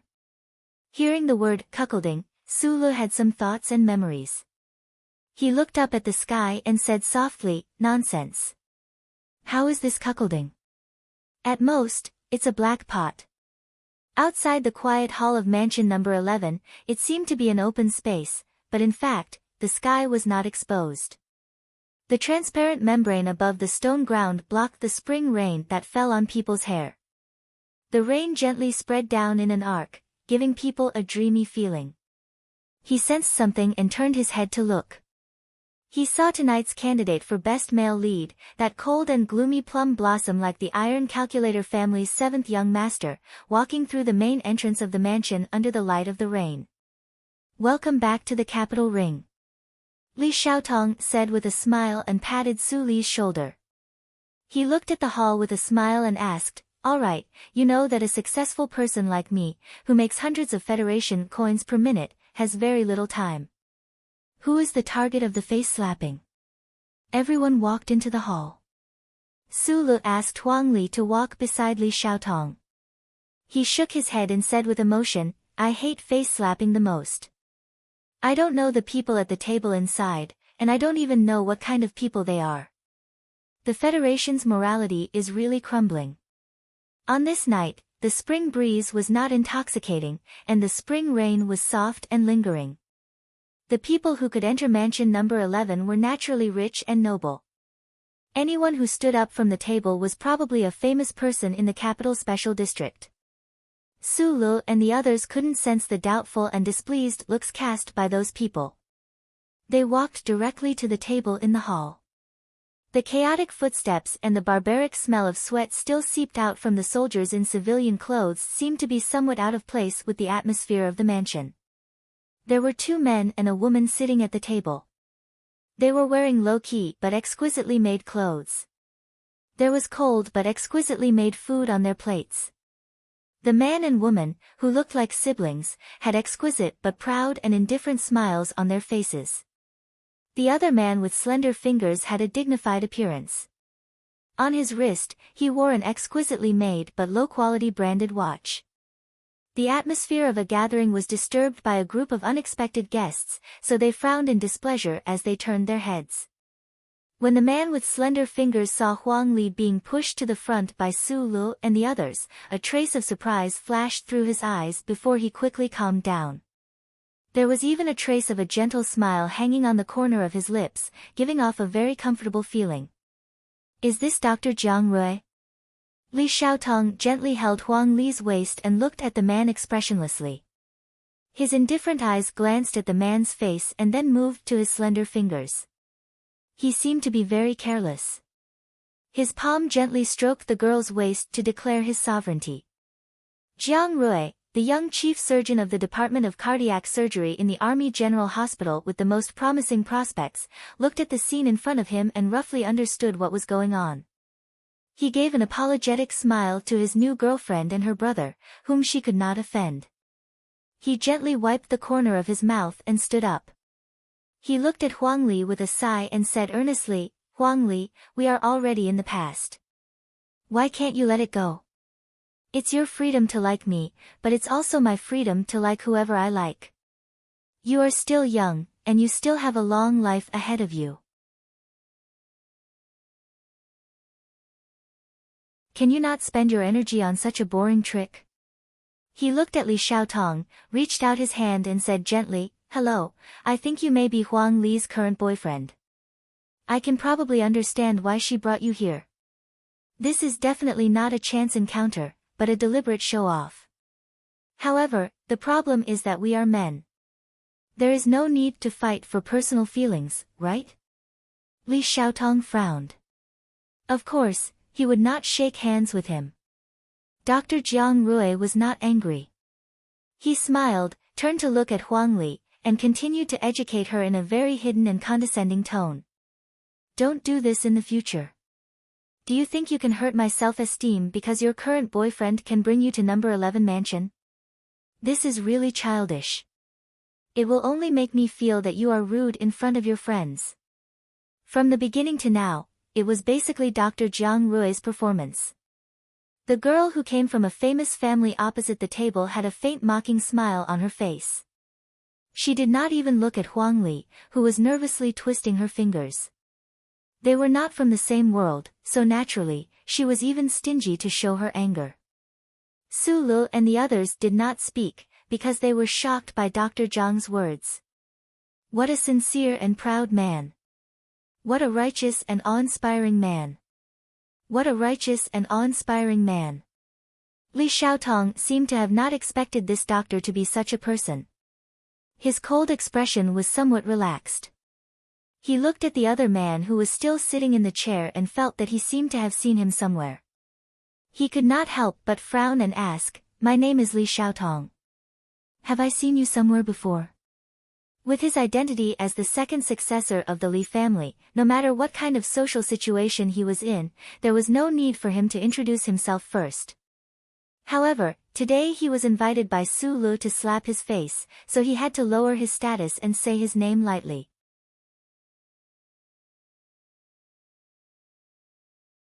He hoped that the rich young master would be sensible enough to retreat and not affect Su Li's rare mood of slapping his face. Unexpectedly, after hearing Li Xiaotong's words, the brother and sister did not respond. The man in the light cyan embroidered formal suit slightly frowned, glanced at Li Xiaotong, and said, I don't think we have met before. There was a moment of silence. Su Lu looked down at his shoes and said in a low voice, There is actually someone who doesn't know you. Do you think I should know who you are? The man in the light cyan formal suit showed a mocking expression on his face and said, I know all the people I should know, but why should I know someone I shouldn't know? Li Xiaotong's expression did not change, but the team members behind him gasped. Su Lu widened his small eyes and said with emotion, We are here to slap his face. Why does it seem that we have been slapped in the face? Li Xiaotong looked at him with a wry smile and said, He doesn't even know me. How do you think we can slap his face? Su Lu understood what he meant. It was probably the feeling of casting pearls before swine. He shook his head and said, Today's arrangement is my fault. The level of the food chain is too far apart, so there is no deterrent effect. A lion catches a rabbit, and the rabbit eats the carrot. The rabbit is afraid of the lion, but the carrot doesn't know the lion at all. That's the truth. Li Xiaotong loosened his hand from Huang Li's waist and spread his hands, saying, "You can't think that a random cat or dog can recognize me." When they were talking, they didn't even look at Dr. Jiang Rui and the brother and sister who claimed to be from a famous family.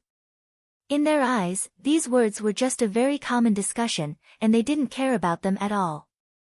Especially in the ears of the man in the light cyan formal suit, it was an absolute provocation and ridicule. Number 11 Mansion was not an ordinary club, and the man in the light cyan formal suit was also a very important person. He didn't want to argue with Su Lu and the others. He waved his hand to call the manager on duty, who had been standing not far away, and said coldly, "What's going on? These guests all have electronic invitations." The mansion had already checked, and the manager said awkwardly, "Young Master Chen, since they have disturbed your meal, I will inform the security department to ask them to leave as soon as you ask."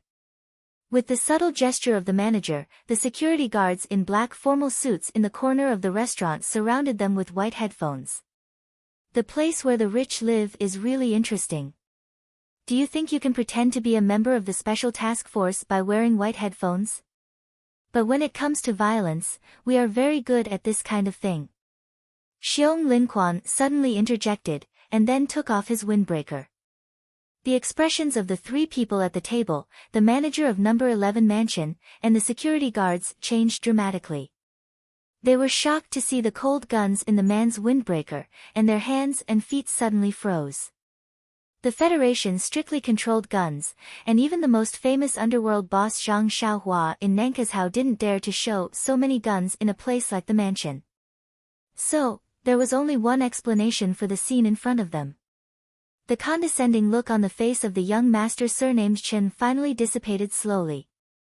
He put the napkin on the table and stared at the people in front of him. Finally, his eyes fell on Su Li's face, and he was shocked to recognize his identity. "Sorry for the disrespect. You are actually a hero of the Federation." Young Master Chen's lips were a little pale, but he still smiled and said, "I have heard some legends about you, but I really didn't expect to see you in such a jealous situation. My name is Qin Shanglin. Jiang Rui and my sister are engaged, so I can call him brother-in-law."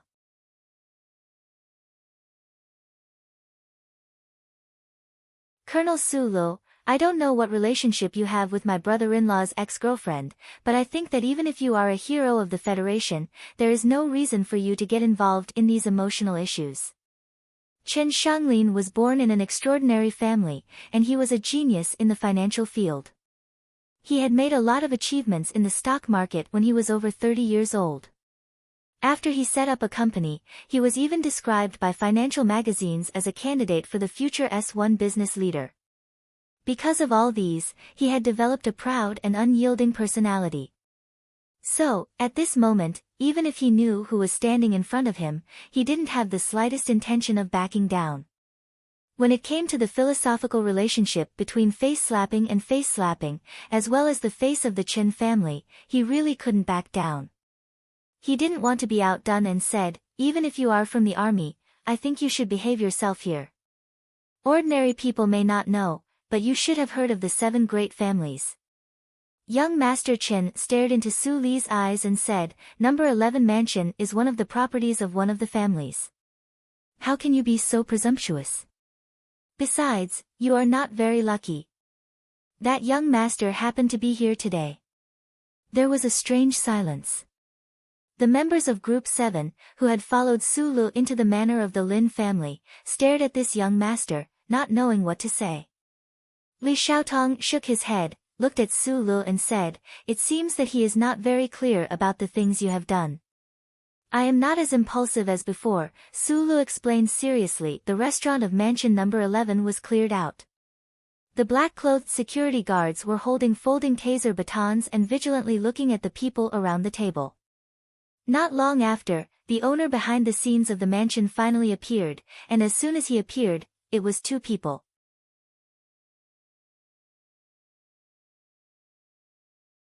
When Chen Shanglin saw the 2 young people, the indifference and pride on his face suddenly turned into kindness and gentleness, and there was even a hint of flattery on his face.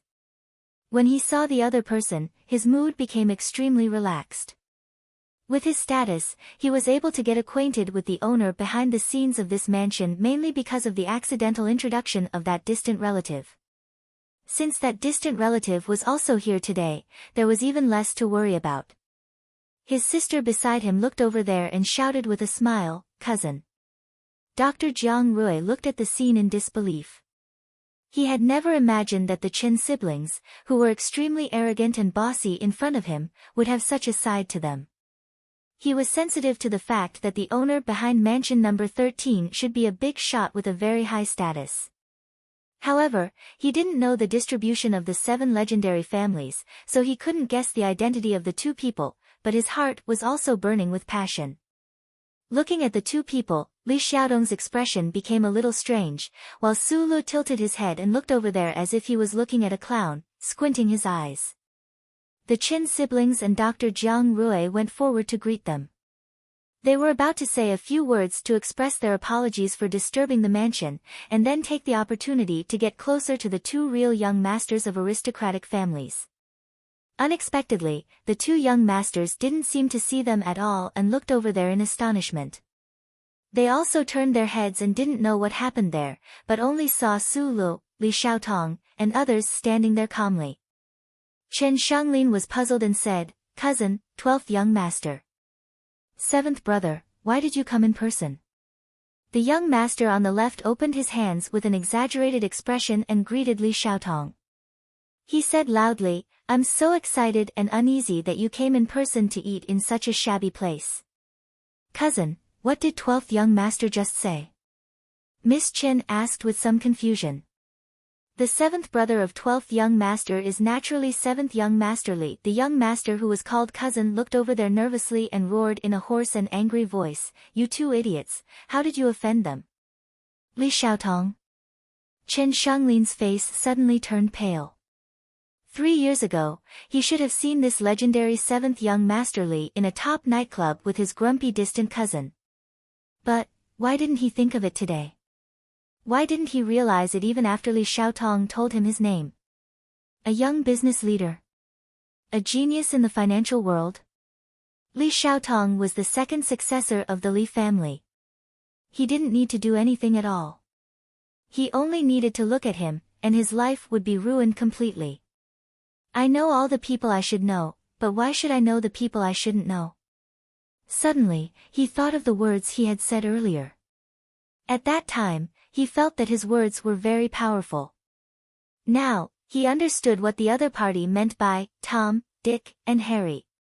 He realized that his words were just a slap to his own face. It was a very powerful slap. Li Xiaotong didn't know that this mansion was an inconspicuous property of the Li family, and he didn't know how to answer this distant cousin's enthusiastic and exaggerated greeting. Although he had a high status in the hearts of the elders of the family, he definitely deserved this kind of enthusiasm and even flattery. However, he didn't know how to answer this question, so he just kept silent with a sullen face. A direct descendant of one of the 7 great families who had the right of succession had pretended to be the boyfriend of a commoner girl and played a childish game of face-slapping. Moreover, that commoner girl had a few dazzling freckles.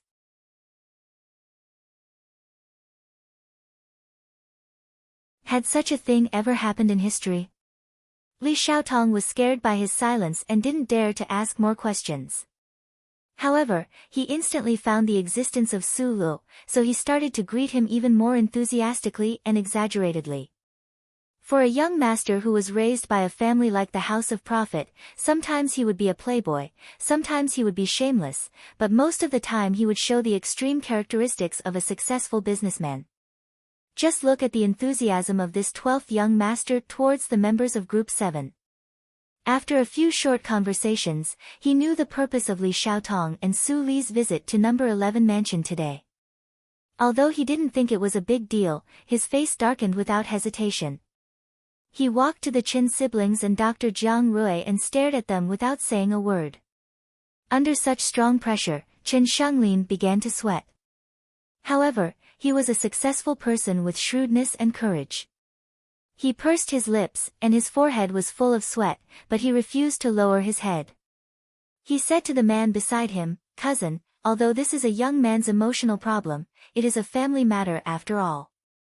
In his opinion, as long as his cousin was willing to stand up for him, then even the terrifying iron schemer would give him some face.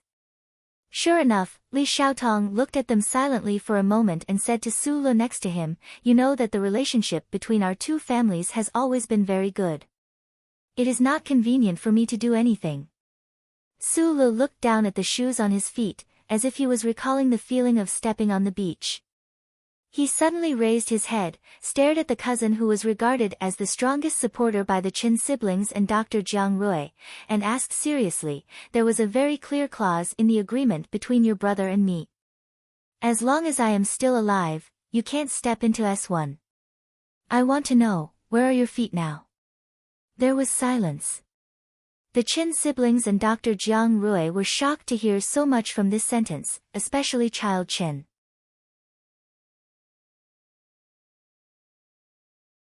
Only now did he know that the reputation of the 7 families didn't seem to be very useful in front of Su Lu.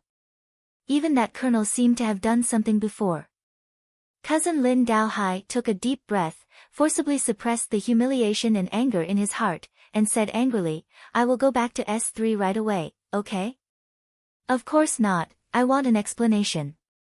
Su Lu narrowed his eyes and looked at him, "Why are you in S1? What kind of person is Lin Banshan? How can he go back on his words? If he doesn't know how to discipline his brother, I don't mind disciplining him again." "Are you being reasonable? You are already a colonel, are you still being reasonable?" Lin Daohai waved his arms angrily and shouted, "Don't use Lin Banshan as an example. If you really dare to do anything to me, just kill me." As soon as the words came out, Lin Daohai's voice suddenly stopped. The bloody and humiliating experience in the past few years made him understand that a terrifying human like Su Lu was not a target he could deal with. What was even more annoying was that this guy really dared to kill him. Thinking of this, his momentum softened, and he explained in a low voice, "After you were taken captive to the Empire, the entire Federation thought you were dead. I thought the agreement would naturally be cancelled, so I went back to S1. Your explanation makes sense, but now you already know that I am still alive," Su Lu reminded him. "I will go right away, directly to S3. Lin Daohai gave him a hateful look, turned around, and walked out of the mansion without saying anything. He didn't say anything to Li Xiaotong, didn't say a word to anyone, and left in a very straightforward manner. The Qin siblings had always thought that the Lin family, one of the 7 great families, was their most solid support in the Federation. This feeling was probably similar to what Su Lu thought when he saw the old man in the military prison of Qingcheng. The problem was that until the old man died, no one dared to touch him, but Su Lu had never been afraid to confront the authority of the 7 great families, and in the past, he had won. Today, Lin Daohai left in a huff, which was the aftermath of his past achievements. Chen Shanglin, who had lost all hope, glanced at Li Xiaotong, who was drinking at the bar in the distance with a pale face, and said with a nervous smile, "I think, this Miss Huang is not the girlfriend of the 7th young Master Li. You all came here specifically to slap my face, but I don't understand why. I know myself, although I have some status in the industry, I am definitely not qualified to be slapped in the face like this. Actually, I don't understand why this happened either." Su Lu shrugged and said, "It's probably all Mr. Shi's fault." Of course, they didn't know who Mr. Shi was, let alone know that he had anything to do with the story that happened in the rainy night. Su Lu turned to look at Miss Chen, who was in a daze, and said expressionlessly, "Cancel the engagement." Miss Chen was shocked, but Chen Shanglin said without hesitation, "Okay." Su Li's voice became gentler, and he looked at Miss Chen and said, "Miss, don't be with this kind of man in the future." "Okay." As usual, Chen Shanglin quickly agreed. Then, under Su Li's gaze, he pulled his sister out of the restaurant. Miss Chen sadly turned around and looked at her former fiancé. She pleaded with a trembling voice, "Don't kill him." Getting married to a prestigious family, being sponsored to become one of the best doctors in the Federation, and having a meteoric rise in the Federation, all of these had turned into bubbles in an instant. The dignified Dr. Jiang Rui's face was pale, as if he had lost his soul.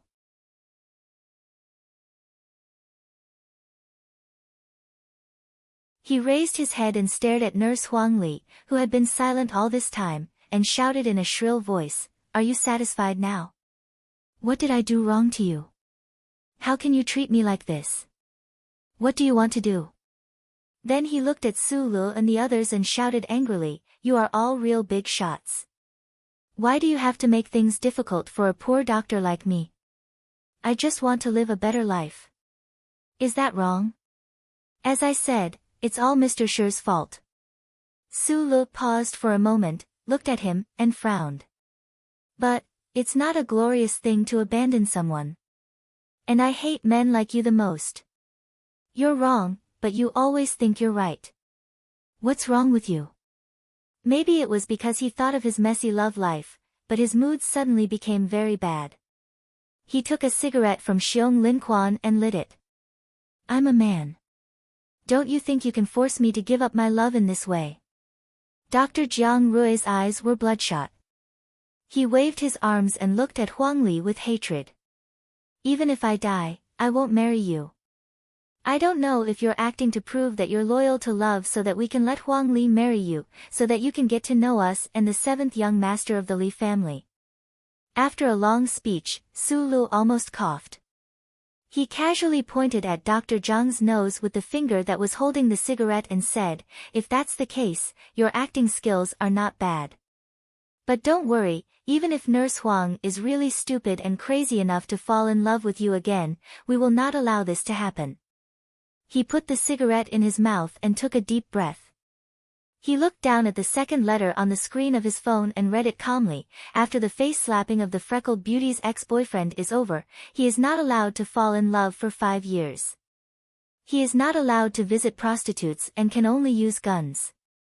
Su Lu raised his head and looked at Dr. Jiang Rui, who had a look of disbelief on his face, and explained, "As I said, everything is Mr. Shi's fault. As for these specific measures, they are all his instructions in his will. I have to practice them one by one." Huang Li, who was behind him, burst out laughing.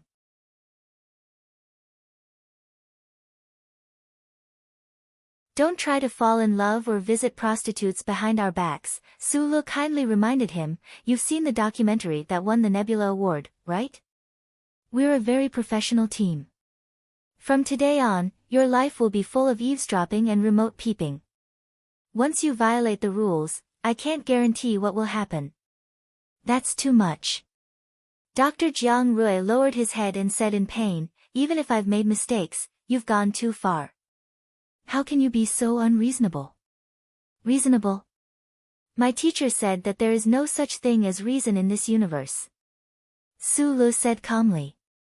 After a slight pause, he suddenly raised his voice and sounded particularly angry. "If it was reasonable, why would that guy lie on the car and never wake up?" Then, it was Huang Li's turn to speak. She sobbed to her ex-boyfriend, Dr. Jiang Rui, and said, "Although you didn't mess with me, and I don't think that a breakup means being abandoned, I can't accept the way we broke up.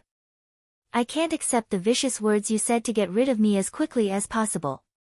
I'm not a clingy person, but since you made me unhappy, I'm going to pester you and make you unhappy too." She raised her head and stared at her ex-boyfriend's face. Bravely, she cried, "I've been buying lunch for you for 7 months, and washing your socks and underwear for 6 months. You owe me all that, and I want to take it back." A series of crisp slaps sounded. Huang Li clearly slapped her ex-boyfriend 6 times on the left side of his face and 7 times on the right side of his face. Although she didn't use much strength, she still slapped Dr. Zhang's face until it was red and swollen. It was beautiful. Huang Li wiped away her tears with her reddened palms. She bowed deeply to Su Lu and the members of Group 7. "Then," she said, "then, I'll be leaving." Li Xiaotong, who was drinking at the bar, saw this scene. His hand that was holding the wine glass slightly froze. Looking at this girl with freckles, he felt that she looked like a person. No, it should be said that her temperament was very similar to a person. She had a piercingly cold aura that was rarely seen in girls. The team members applauded the girl enthusiastically. Only now did they realize that under the gentle and kind appearance of this young nurse hid such a strong heart. It was no wonder that Shi Qinghai had such a bizarre story before his death and still couldn't forget this chance encounter after his death. Hooligan. Sulu smiled and said to the beautiful man in the black freezer in the carriage outside the mansion, "I've done what you asked me to do. You can close your peach blossom eyes now. Then I should go and do the rest of our business."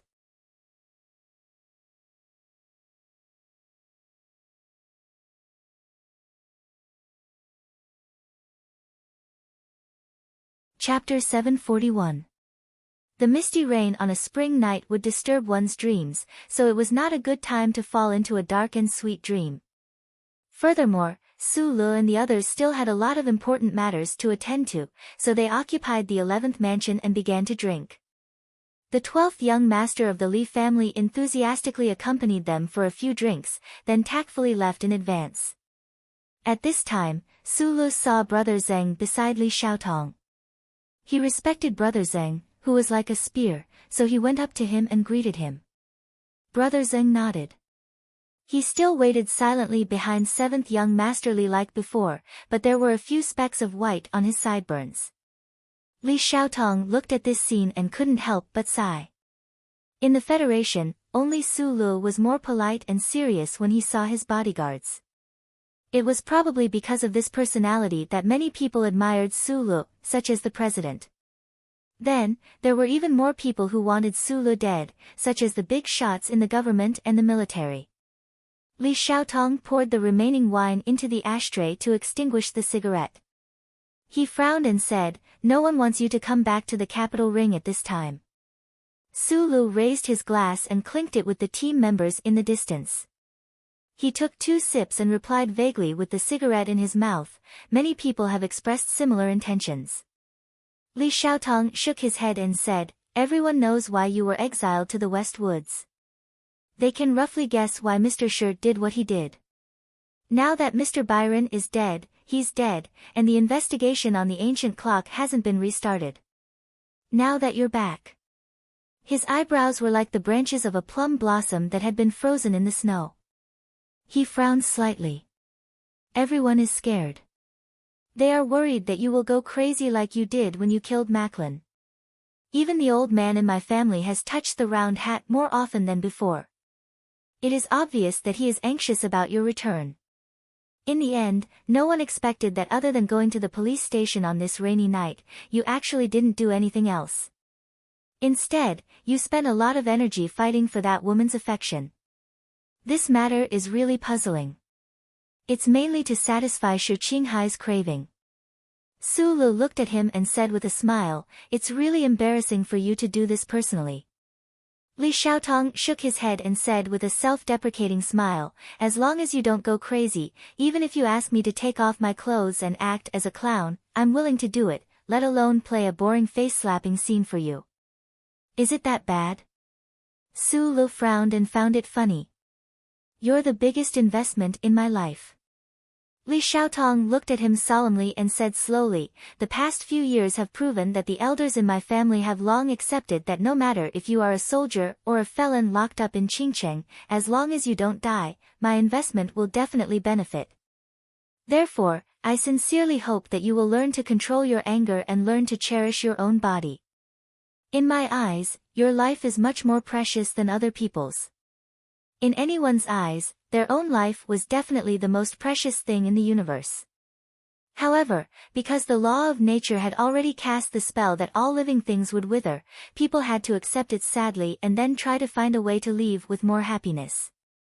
For example, they could find a reason that was more emotional than death, or they could die on the path they freely chose.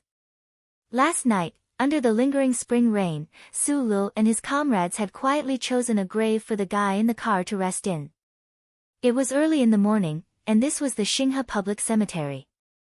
Sulu put the white bouquet in his hand in front of Professor Shin's grave and then walked to the tombstone next to it.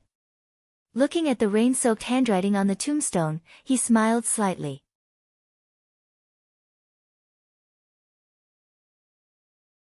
Shi Qinghai's family background and a brief description were written on the tombstone. The epitaph was chosen by Su Lu. It was a very powerful sentence picked out from the letter many years ago. These words were sonorous and powerful, but they were not blindly serious, which was very much like Mr. Shi's character. I have already died on the path I chose, but you have to live well, and live with a clear conscience. Back then, when Su Lu had read the letter Shi Qinghai had left behind in the restaurant, he had seen the line about choosing his own path. He had come to a realization. If a person could die on the path they had chosen, it would be a kind of peaceful happiness. So today, he had engraved this line of words on the other person's tombstone. Artistic young people generally have short lives. Holding a black umbrella and holding her son's hand, Zhou stood in the cold rain and looked at the grave in front of her with a mocking expression on her face. Zhou Liuhua, who was already 4 or 5 years old, opened his big black eyes curiously and looked at the cement mound in front of him. Of course, he didn't know that the person lying in the mound was his father, but he was very unhappy that his mother's hand was so cold and hard that it hurt a little. Little boys were as dangerous and flustered as animals, but they also had some kind of sensitive perception ability. According to his usual character, Zhou Liuhua should have already made a big fuss, but when he felt the strange atmosphere in the cemetery garden and the pain from his hand, he didn't make a sound. Su Lu glanced at Zhou Yu and found that she still had a small red flower in her hair today. He didn't know what material it was made of, but the bright red petals were stained with the powder scattered by the spring rain, making them look bright and beautiful. He didn't know when it started.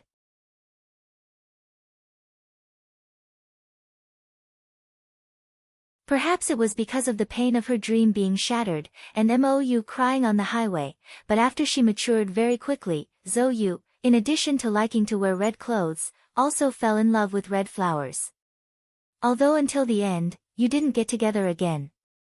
Su Lu spread out his hands and said, but I thought that on this kind of occasion, you should at least change the color of the flower. Zhou Yu was silent for a long time. Although she was quiet, a smile suddenly flashed across her naturally charming face. She said, he said that red flowers are beautiful.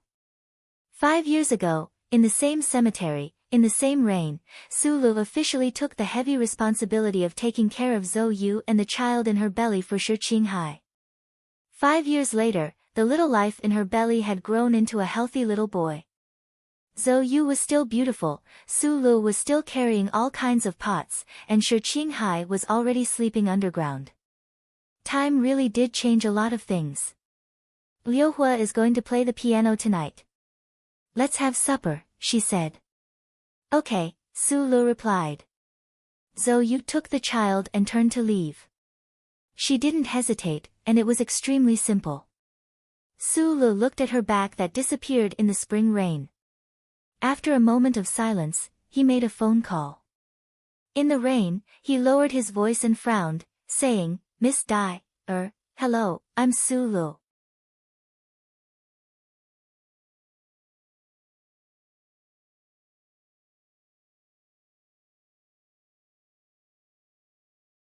Chapter 742. In the early morning of late spring, the air that had been washed many times by last night's rain carried a fresh smell. It blew from the lawn in front of the official residence's terrace and blew on the girl's face. Miss Padil, the only daughter of the Federation president, was 14 years old this year. She was still thin, and her face was pale and serene, even a little too serene. She was wearing a white gauze dress today, hiding herself behind the curtain of the terrace, avoiding the vigilant Special Task Force agents in front of the terrace. Her fingers tightly grasped the phone, and her slightly thick lips opened and closed many times before she said slowly with great difficulty and shyness to the other end of the phone, yes. Su. Lieutenant Colonel Lu, father, is ready to go out, you want to meet him. Okay, I understand, what you mean. The first daughter of the Federation, who had been autistic since childhood and had slightly improved in recent years, chuckled after hearing Su Li's promise on the phone. She probably thought that the orthodontic lines on her teeth were not good looking, so she quickly covered her mouth and nodded hard at the phone. Sulu did not have much personal contact with the president's residence. After all, the president of the Federation had a busy schedule and could not have much personal time. Mr. Pabre once mocked himself during a meal that the president of the Federation's body belonged to the Federation, not his wife. However, compared to the average person, Su Li's relationship with the most powerful family in the Federation could be considered quite close. He had had dinner with that special family of 3 many times. As for Miss Padil, Sulu had relatively little contact with her. After all, a girl who had been troubled by autism needed special protection from her family. However, there were occasional letters, and he remembered to send a few small gifts. Just as this story had taken more than 2 million words to tell, and just as Shi Qinghai had praised it 1 year, Sulu, this small-eyed man, had become less and less talkative since he began to flee, but the special smell or charm on him had become stronger and stronger. Was that why so many girls in the Federation and even the Imperium thought that he was very trustworthy? Standing in the drizzle in Xinghe Public Cemetery, standing under the commemorative tree, Sulu lowered his voice and patiently explained something to the president's daughter on the other end of the phone. He explained something, made an agreement, and then promised something with a smile. After carefully exhorting her, he finally hung up the phone in relief. To the Southern Suburbs Division, Sulu said, the dark green motorcade left the cemetery along the winding mountain road, leaving behind 2 graves and 2 bouquets of flowers. Unbeknownst to them, the familiar black car without a logo had snuck into the convoy. At this time, Sulu was sitting in the back of the black car. Through the infantry team's field command system, he was giving orders to the team members in the front and back of the military vehicles. 3 high points. Mark out the precise shooting angles. He pulled out the scroll screen in front of his phone and stared at the high-precision map on the screen with narrowed eyes. He used his finger to tap on a few hidden spots on the map. There are people from the other side here. Gu Shifeng, who was sitting beside him, flicked her round fingers and quickly marked out the coordinates. Then, she entered the team's operation target into the workbench. After thinking for a while, she added a sentence into the comm system. The other side is an expert from the army. What we need to do is control. Be careful. At this time, they were preparing to go to the 17th Division's base in the southern suburbs. After all, Sulu was a soldier of the Federation. He had disobeyed orders and returned to the capital ring.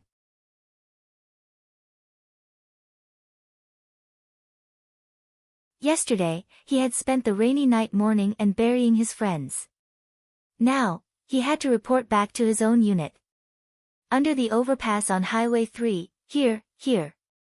This is the temporary military training base of the capital garrison's mecha brigade. The problem is that 2 mechas were moved to the base yesterday, but they haven't been warmed up yet. Sulu drew a circle on a certain spot on the screen and then heavily tapped on it. I'll go and watch them myself. Gu Shifeng quickly replied, when they're warmed up, I'll do a waveband overlap. There's a 70% chance that they'll wedge into the cores of those 2 mechas. The fleet drove quietly on the smooth roads in the suburbs of the capital. Other than the clear and short replies from Sulu and his team members, there was only silence in the command system. Occasionally, there would be a minute of silence. This caused the fleet to have a very complicated feeling. Yesterday, when they received Sulu at the Old Moon base, Team 7 had been vigilantly observing their surroundings.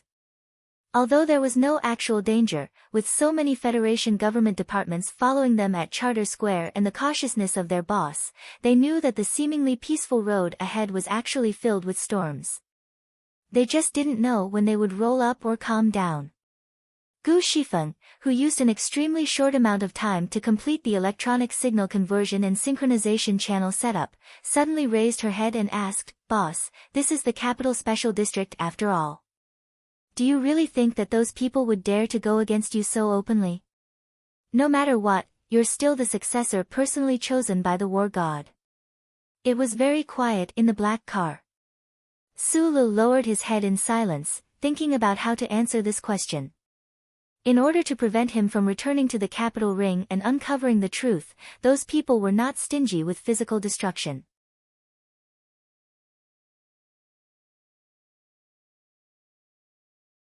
In order to achieve their goal, they had even inconceivably mobilized the battleships of the Federal Fleet. They were already so crazy that they naturally wouldn't care that this was the capital special district and that the war god cared about him. Furthermore, the war god was already dead and buried in Philadelphia. And that person's relationship with the war god was much closer than his own. Those people really want me dead. He looked at the scrolling information on the screen and explained, but you don't have to worry too much. The key is to control the sniping position. Once that is controlled, they won't be able to do anything. Speaking up to this point, he raised his head and said to Gu Shifeng, remove that mecha backup station from the safety list. You don't have to deal with it personally. Gu Shifeng didn't quite understand. In the front row of the black car sat the two people with the best driving skills of Group 7, Lu Jiao and Da Vinci. Da Vinci suddenly frowned and asked, Boss, what if the other party uses a powerful weapon? You have to know that no one dares to underestimate your freakish combat ability. Normal combat units can't even break through our defense, so how can they hurt you? Su Lu couldn't explain this point. Now, he was covered in a faint layer of the glory of the charter. Any large-scale weapon that required chip control and could receive long-range signals, such as powerful military mechas and fighter jets, or even those giant Federation battleships, could no longer threaten his safety. The more powerful and terrifying a military machine was, the more likely it was to be turned into a pile of scrap metal in front of him. Just like what had happened in that space, when his life was in danger, as far as his eyes could see, and as far as his fingertips could reach, there would be only peace. In a sense, with the support of the glory of the charter, he was a passive and omnipotent god. Unfortunately, gods weren't omnipotent. Su Lu couldn't control the human body in simple, primitive, and never outdated killing weapons like guns. This point just happened to prove Uncle Feng Yu's theory. The simplest was the most powerful. In order to survive in this special capital city full of hidden chaos and killing intent, as well as to obtain the final victory, Su Lu needed the help of the members of Group 7. Moreover, he was confident that with the help of these 20 or so members, he could accurately eliminate all the dangerous factors ahead of him. This was the question that Gu Shifeng had hidden in the deepest part of her heart all this time. Only now did she ask. Boss, the accuracy of your information is too terrifying. He used his chubby finger to quickly and nervously point at the accurately marked sniper positions on the electronic map. Looking at the detailed annotations, including the production date of the sniper's equipment, he could not hide his shock and said, just like last night in Charter Square. Where did you get this information? If you can get such amazing information every time you fight a battle, then what's the point of the enemy? Su Lu scratched his head. After a moment of silence, he smiled and explained, well, I have someone up there. Someone up there. Who is it? Gu Shifeng and Da Vinci in the front row raised their heads at the same time and stared at the flat roof of the black car. They wanted to see through the hard bulletproof material and see the mysterious, powerful, and terrifying information provider. After the reorganization of the new 17th Division, they naturally couldn't stay in the Harbor City Garrison Guard District.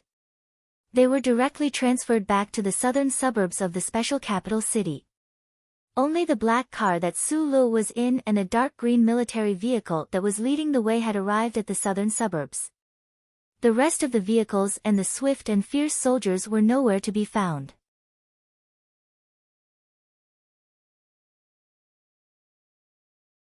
Division Commander Yu Qinghai was sick and was admitted to the Army General Hospital. He was about to be transferred to a military hospital in the southern hemisphere, so Su Lu didn't see the old soldier that he wanted to see the most and respected the most. The black car quietly drove out of the gate of the new 17th Division like a ghost. Su Lu sat by the window and silently looked at the clear map of the military forces around the special capital city. His mood became slightly heavier. The permanent troops in the capital city garrison were 4 special-class divisions. Most of them were from the 1st Military Region, and that didn't include the new 17th Division and the Iron 7th Division. If Division Commander Yu Qinghai was really sick, then the new 17th Division would definitely be greatly affected.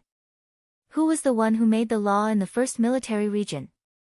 Who transferred all the troops loyal to the Zhong family from the West Woods Military Region to the Empire's frontline? Who made the Iron 7th Division not return to S3 but forcefully stay beside the special capital city? Thinking of the name of that general, Su Lu was silent. Then he frowned and felt a pain in his forehead.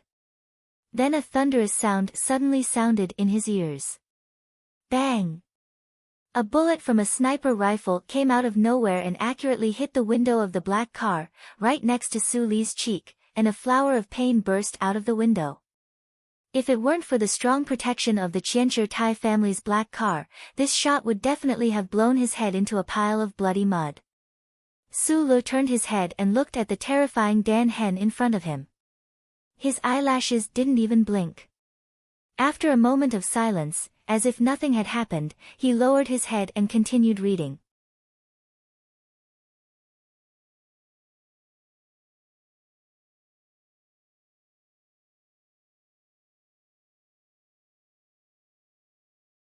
Chapter 743. Then came the second shot. This bullet hit the original bullet mark with exceptional precision. The deviation was so small that it was negligible. An astonishing muffled sound rang out, and the window that looked like it was blooming like a flower petal started to waver again. In the spring breeze, it looked like it was drifting, but in fact, there was no substantial damage. Judging from the sound of the bullet exploding and the smooth movement of the heavy black car on the road, the sniper should be using a light anti-material long-range firearm. This type of firearm could directly penetrate the side armor of the Federation military armored vehicle. The accuracy of the 2 consecutive shots also fully demonstrated the exceptional military skills of the sniper. However, this time, Su Lu didn't even bother to turn his head to look. He looked at the screen thoughtfully, as if he didn't feel anything. He was as calm as the wind and clouds, like a damned artistic youth who was quietly reading in the midst of a sky full of bullets. The terrifying bullets heavily knocked against the window beside his face, but he was so calm. It definitely wasn't because he needed to act calm in this situation to win the excited screams and cheers of the girls, nor was it because he had the thickest nerves in the universe, even thicker than White Saoshers. It was because as the best of the best engineers, under the premise of having a plan in place, rational analysis and deduction gave him enough calmness to face all of this. He didn't want to see a shooting scene that would shock the Federation on the streets of the southern suburbs of the capital special district. Therefore, after splitting into 2 groups, Team 7 quietly bypassed the snipers on the rooftops of most of the buildings. As for the sniper on the southeast side of the 6-story residential building, Team 7 had already been monitoring him. As for the possible damage this sniper could cause, Su Lu firmly believed that the light, long-range anti-material gun could penetrate the side armor of the armored vehicle, but it definitely couldn't penetrate the black car he was in. Years ago in the underground parking lot of the Linhai State Gymnasium, the Federation's M52 Mecha 6-barreled Darlin's autocannon fired wildly at close range. The Tai family's specially made black car seemed to be hopping up and down miserably, struggling and whining.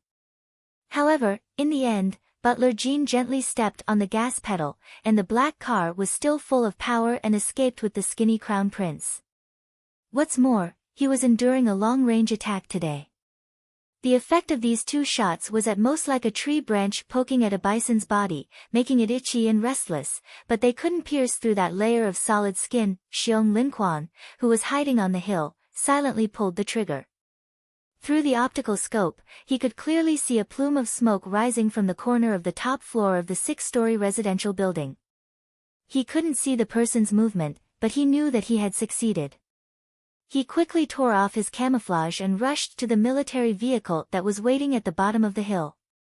At the top of the residential building's balcony, the military sniper wearing a dark green stealth windbreaker leaned against the wall. He held the bullet wound on his left shoulder and breathed heavily. Blood kept flowing out from between his fingers as he stared at the beautiful bullet point on the opposite wall. His face was very pale. The wooden door in front of the balcony was kicked open, and 3 members of Group 7 rushed in at high speed. Their triangular formation was flawless, and they found their targets in the shortest amount of time possible.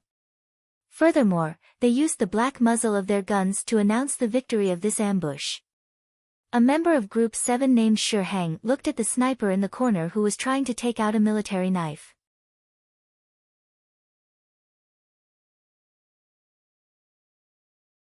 His finger quickly pressed the button on the flashlight and advised in a low voice, "Brother, there are no casualties on either side right now.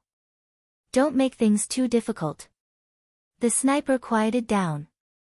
He held his left shoulder and stared at the dark green windbreaker that was getting redder and redder. He stood up with great difficulty and made a decisive decision. He looked at the 3 members of Group 7 and smiled apologetically. His body suddenly leaned back, and just like that, he flipped over the wall and jumped down.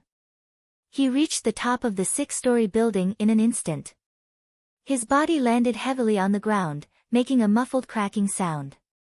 All the blood in his body that was wrapped in the dark green windbreaker seemed to have gushed out in an instant. The cold concrete floor was like an oil painting, and the flowers in the painting were as red and as beautiful as the flowers in the painting. In the back of the black car, Gu Shifeng stared at the electronic monitoring map on the screen of the workbench and listened to the reports of the various groups. His chubby fingers kept sliding and swiping across the screen, and his slightly furrowed brows showed the anxiety and uneasiness in his heart. We didn't manage to capture him alive. He took off his headphones and looked at Su Lu beside him. He said in a low voice, "I checked the body of the one who jumped off the building. The proportion of rust on his body was too high. I hacked into the Coastal Defense Team's database to do a comparison. This sniper is from the Sea Wolves Special Forces." Su Lu was not surprised. He narrowed his eyes and looked through the popped flower on the window. He looked at the green forest that quickly passed by the side of the road and seriously considered the situation he was facing. Mr. Shi killed his way into Parliament Hill. Many people on the list died and many were injured.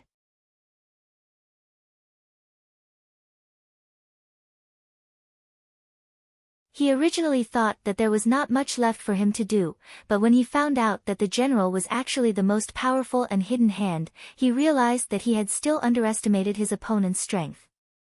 Because of the existence of the general, the federal military had naturally formed a thick wall.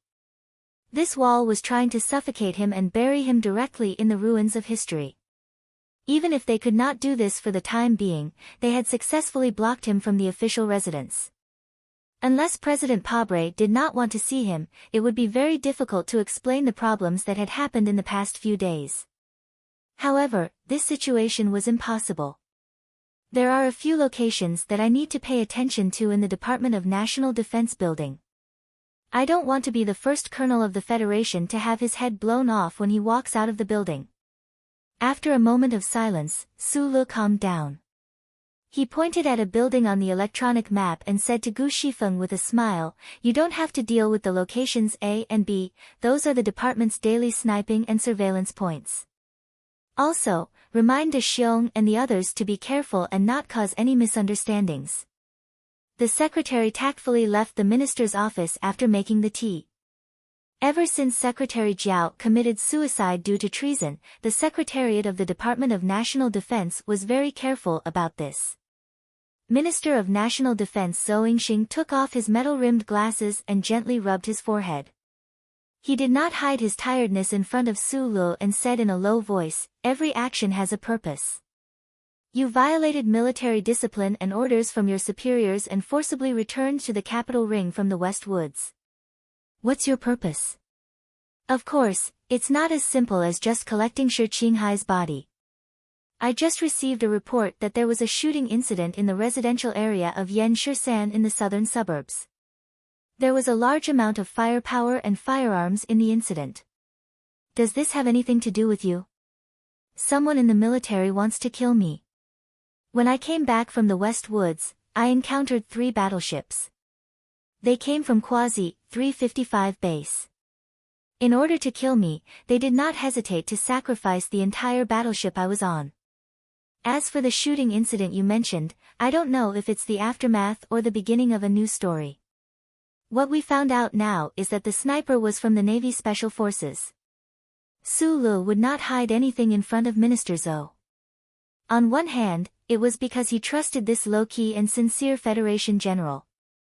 On the other hand, the conflict of interests between the two sides was too deep. It would be difficult for Zhou Yingxing to gain anything by betraying him. Quasi 355 base is very remote. The Federal fleet usually does not use their battleships. Zhou Yingxing said calmly, as for the Navy, which is in a semi-disbanded state, the management of its special forces is relatively lax. It is very difficult to find out anything. Also, you should know that even if I can find out, I can't. It had nothing to do with the balance of the overall situation.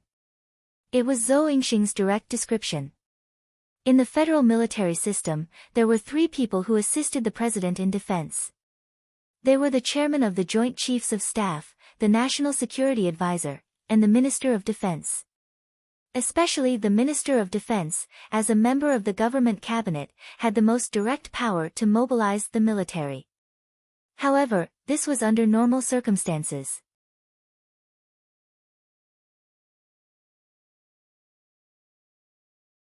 If there was a serious problem inside and outside the federal government, and the troops began to disobey the federal government's orders, then the head of the civilian organization, the Minister of Defense, because he didn't have a field army that he could directly command like the commanders of the military region and had extremely far-reaching influence, he would become marginal. Mr. President once ordered you to thoroughly investigate the case of the ancient bell. All the problems after that were caused by this investigation.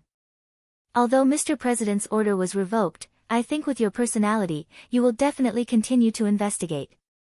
Yes, Shi Qinghai and I have found enough evidence to prove that Vice President Byron, several members of Parliament, the current director of the Bureau of Proclamation, and several generals were involved in the ancient bell incident.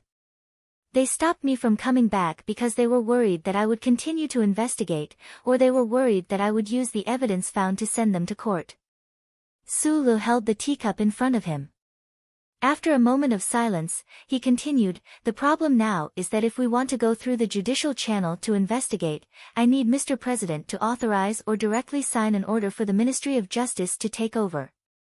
I'm very happy that you have this idea. We are the soldiers of the Federation. The military is not a tool for private people to vent their anger. However, when it comes to the special authorization of the Ministry of Justice, Mr. President. Minister Zhou looked out of the window at the green trees that looked like stars in the sky and said slowly, since the Parliament Hill incident, I haven't seen Mr. President. I didn't participate in the Parliament Hill memorial ceremony. I didn't participate in the cabinet meetings. Sometimes when I sit in this office and look at the ant-like people on the streets of the capital special district, I feel very uncomfortable sitting in this chair. Because now in the military, most people don't seem to want me to continue to be the Minister of Defense. Sulu looked at his tired and calm face and said, you are the Minister of Defense appointed by Mr. President and voted by the Parliament Hill.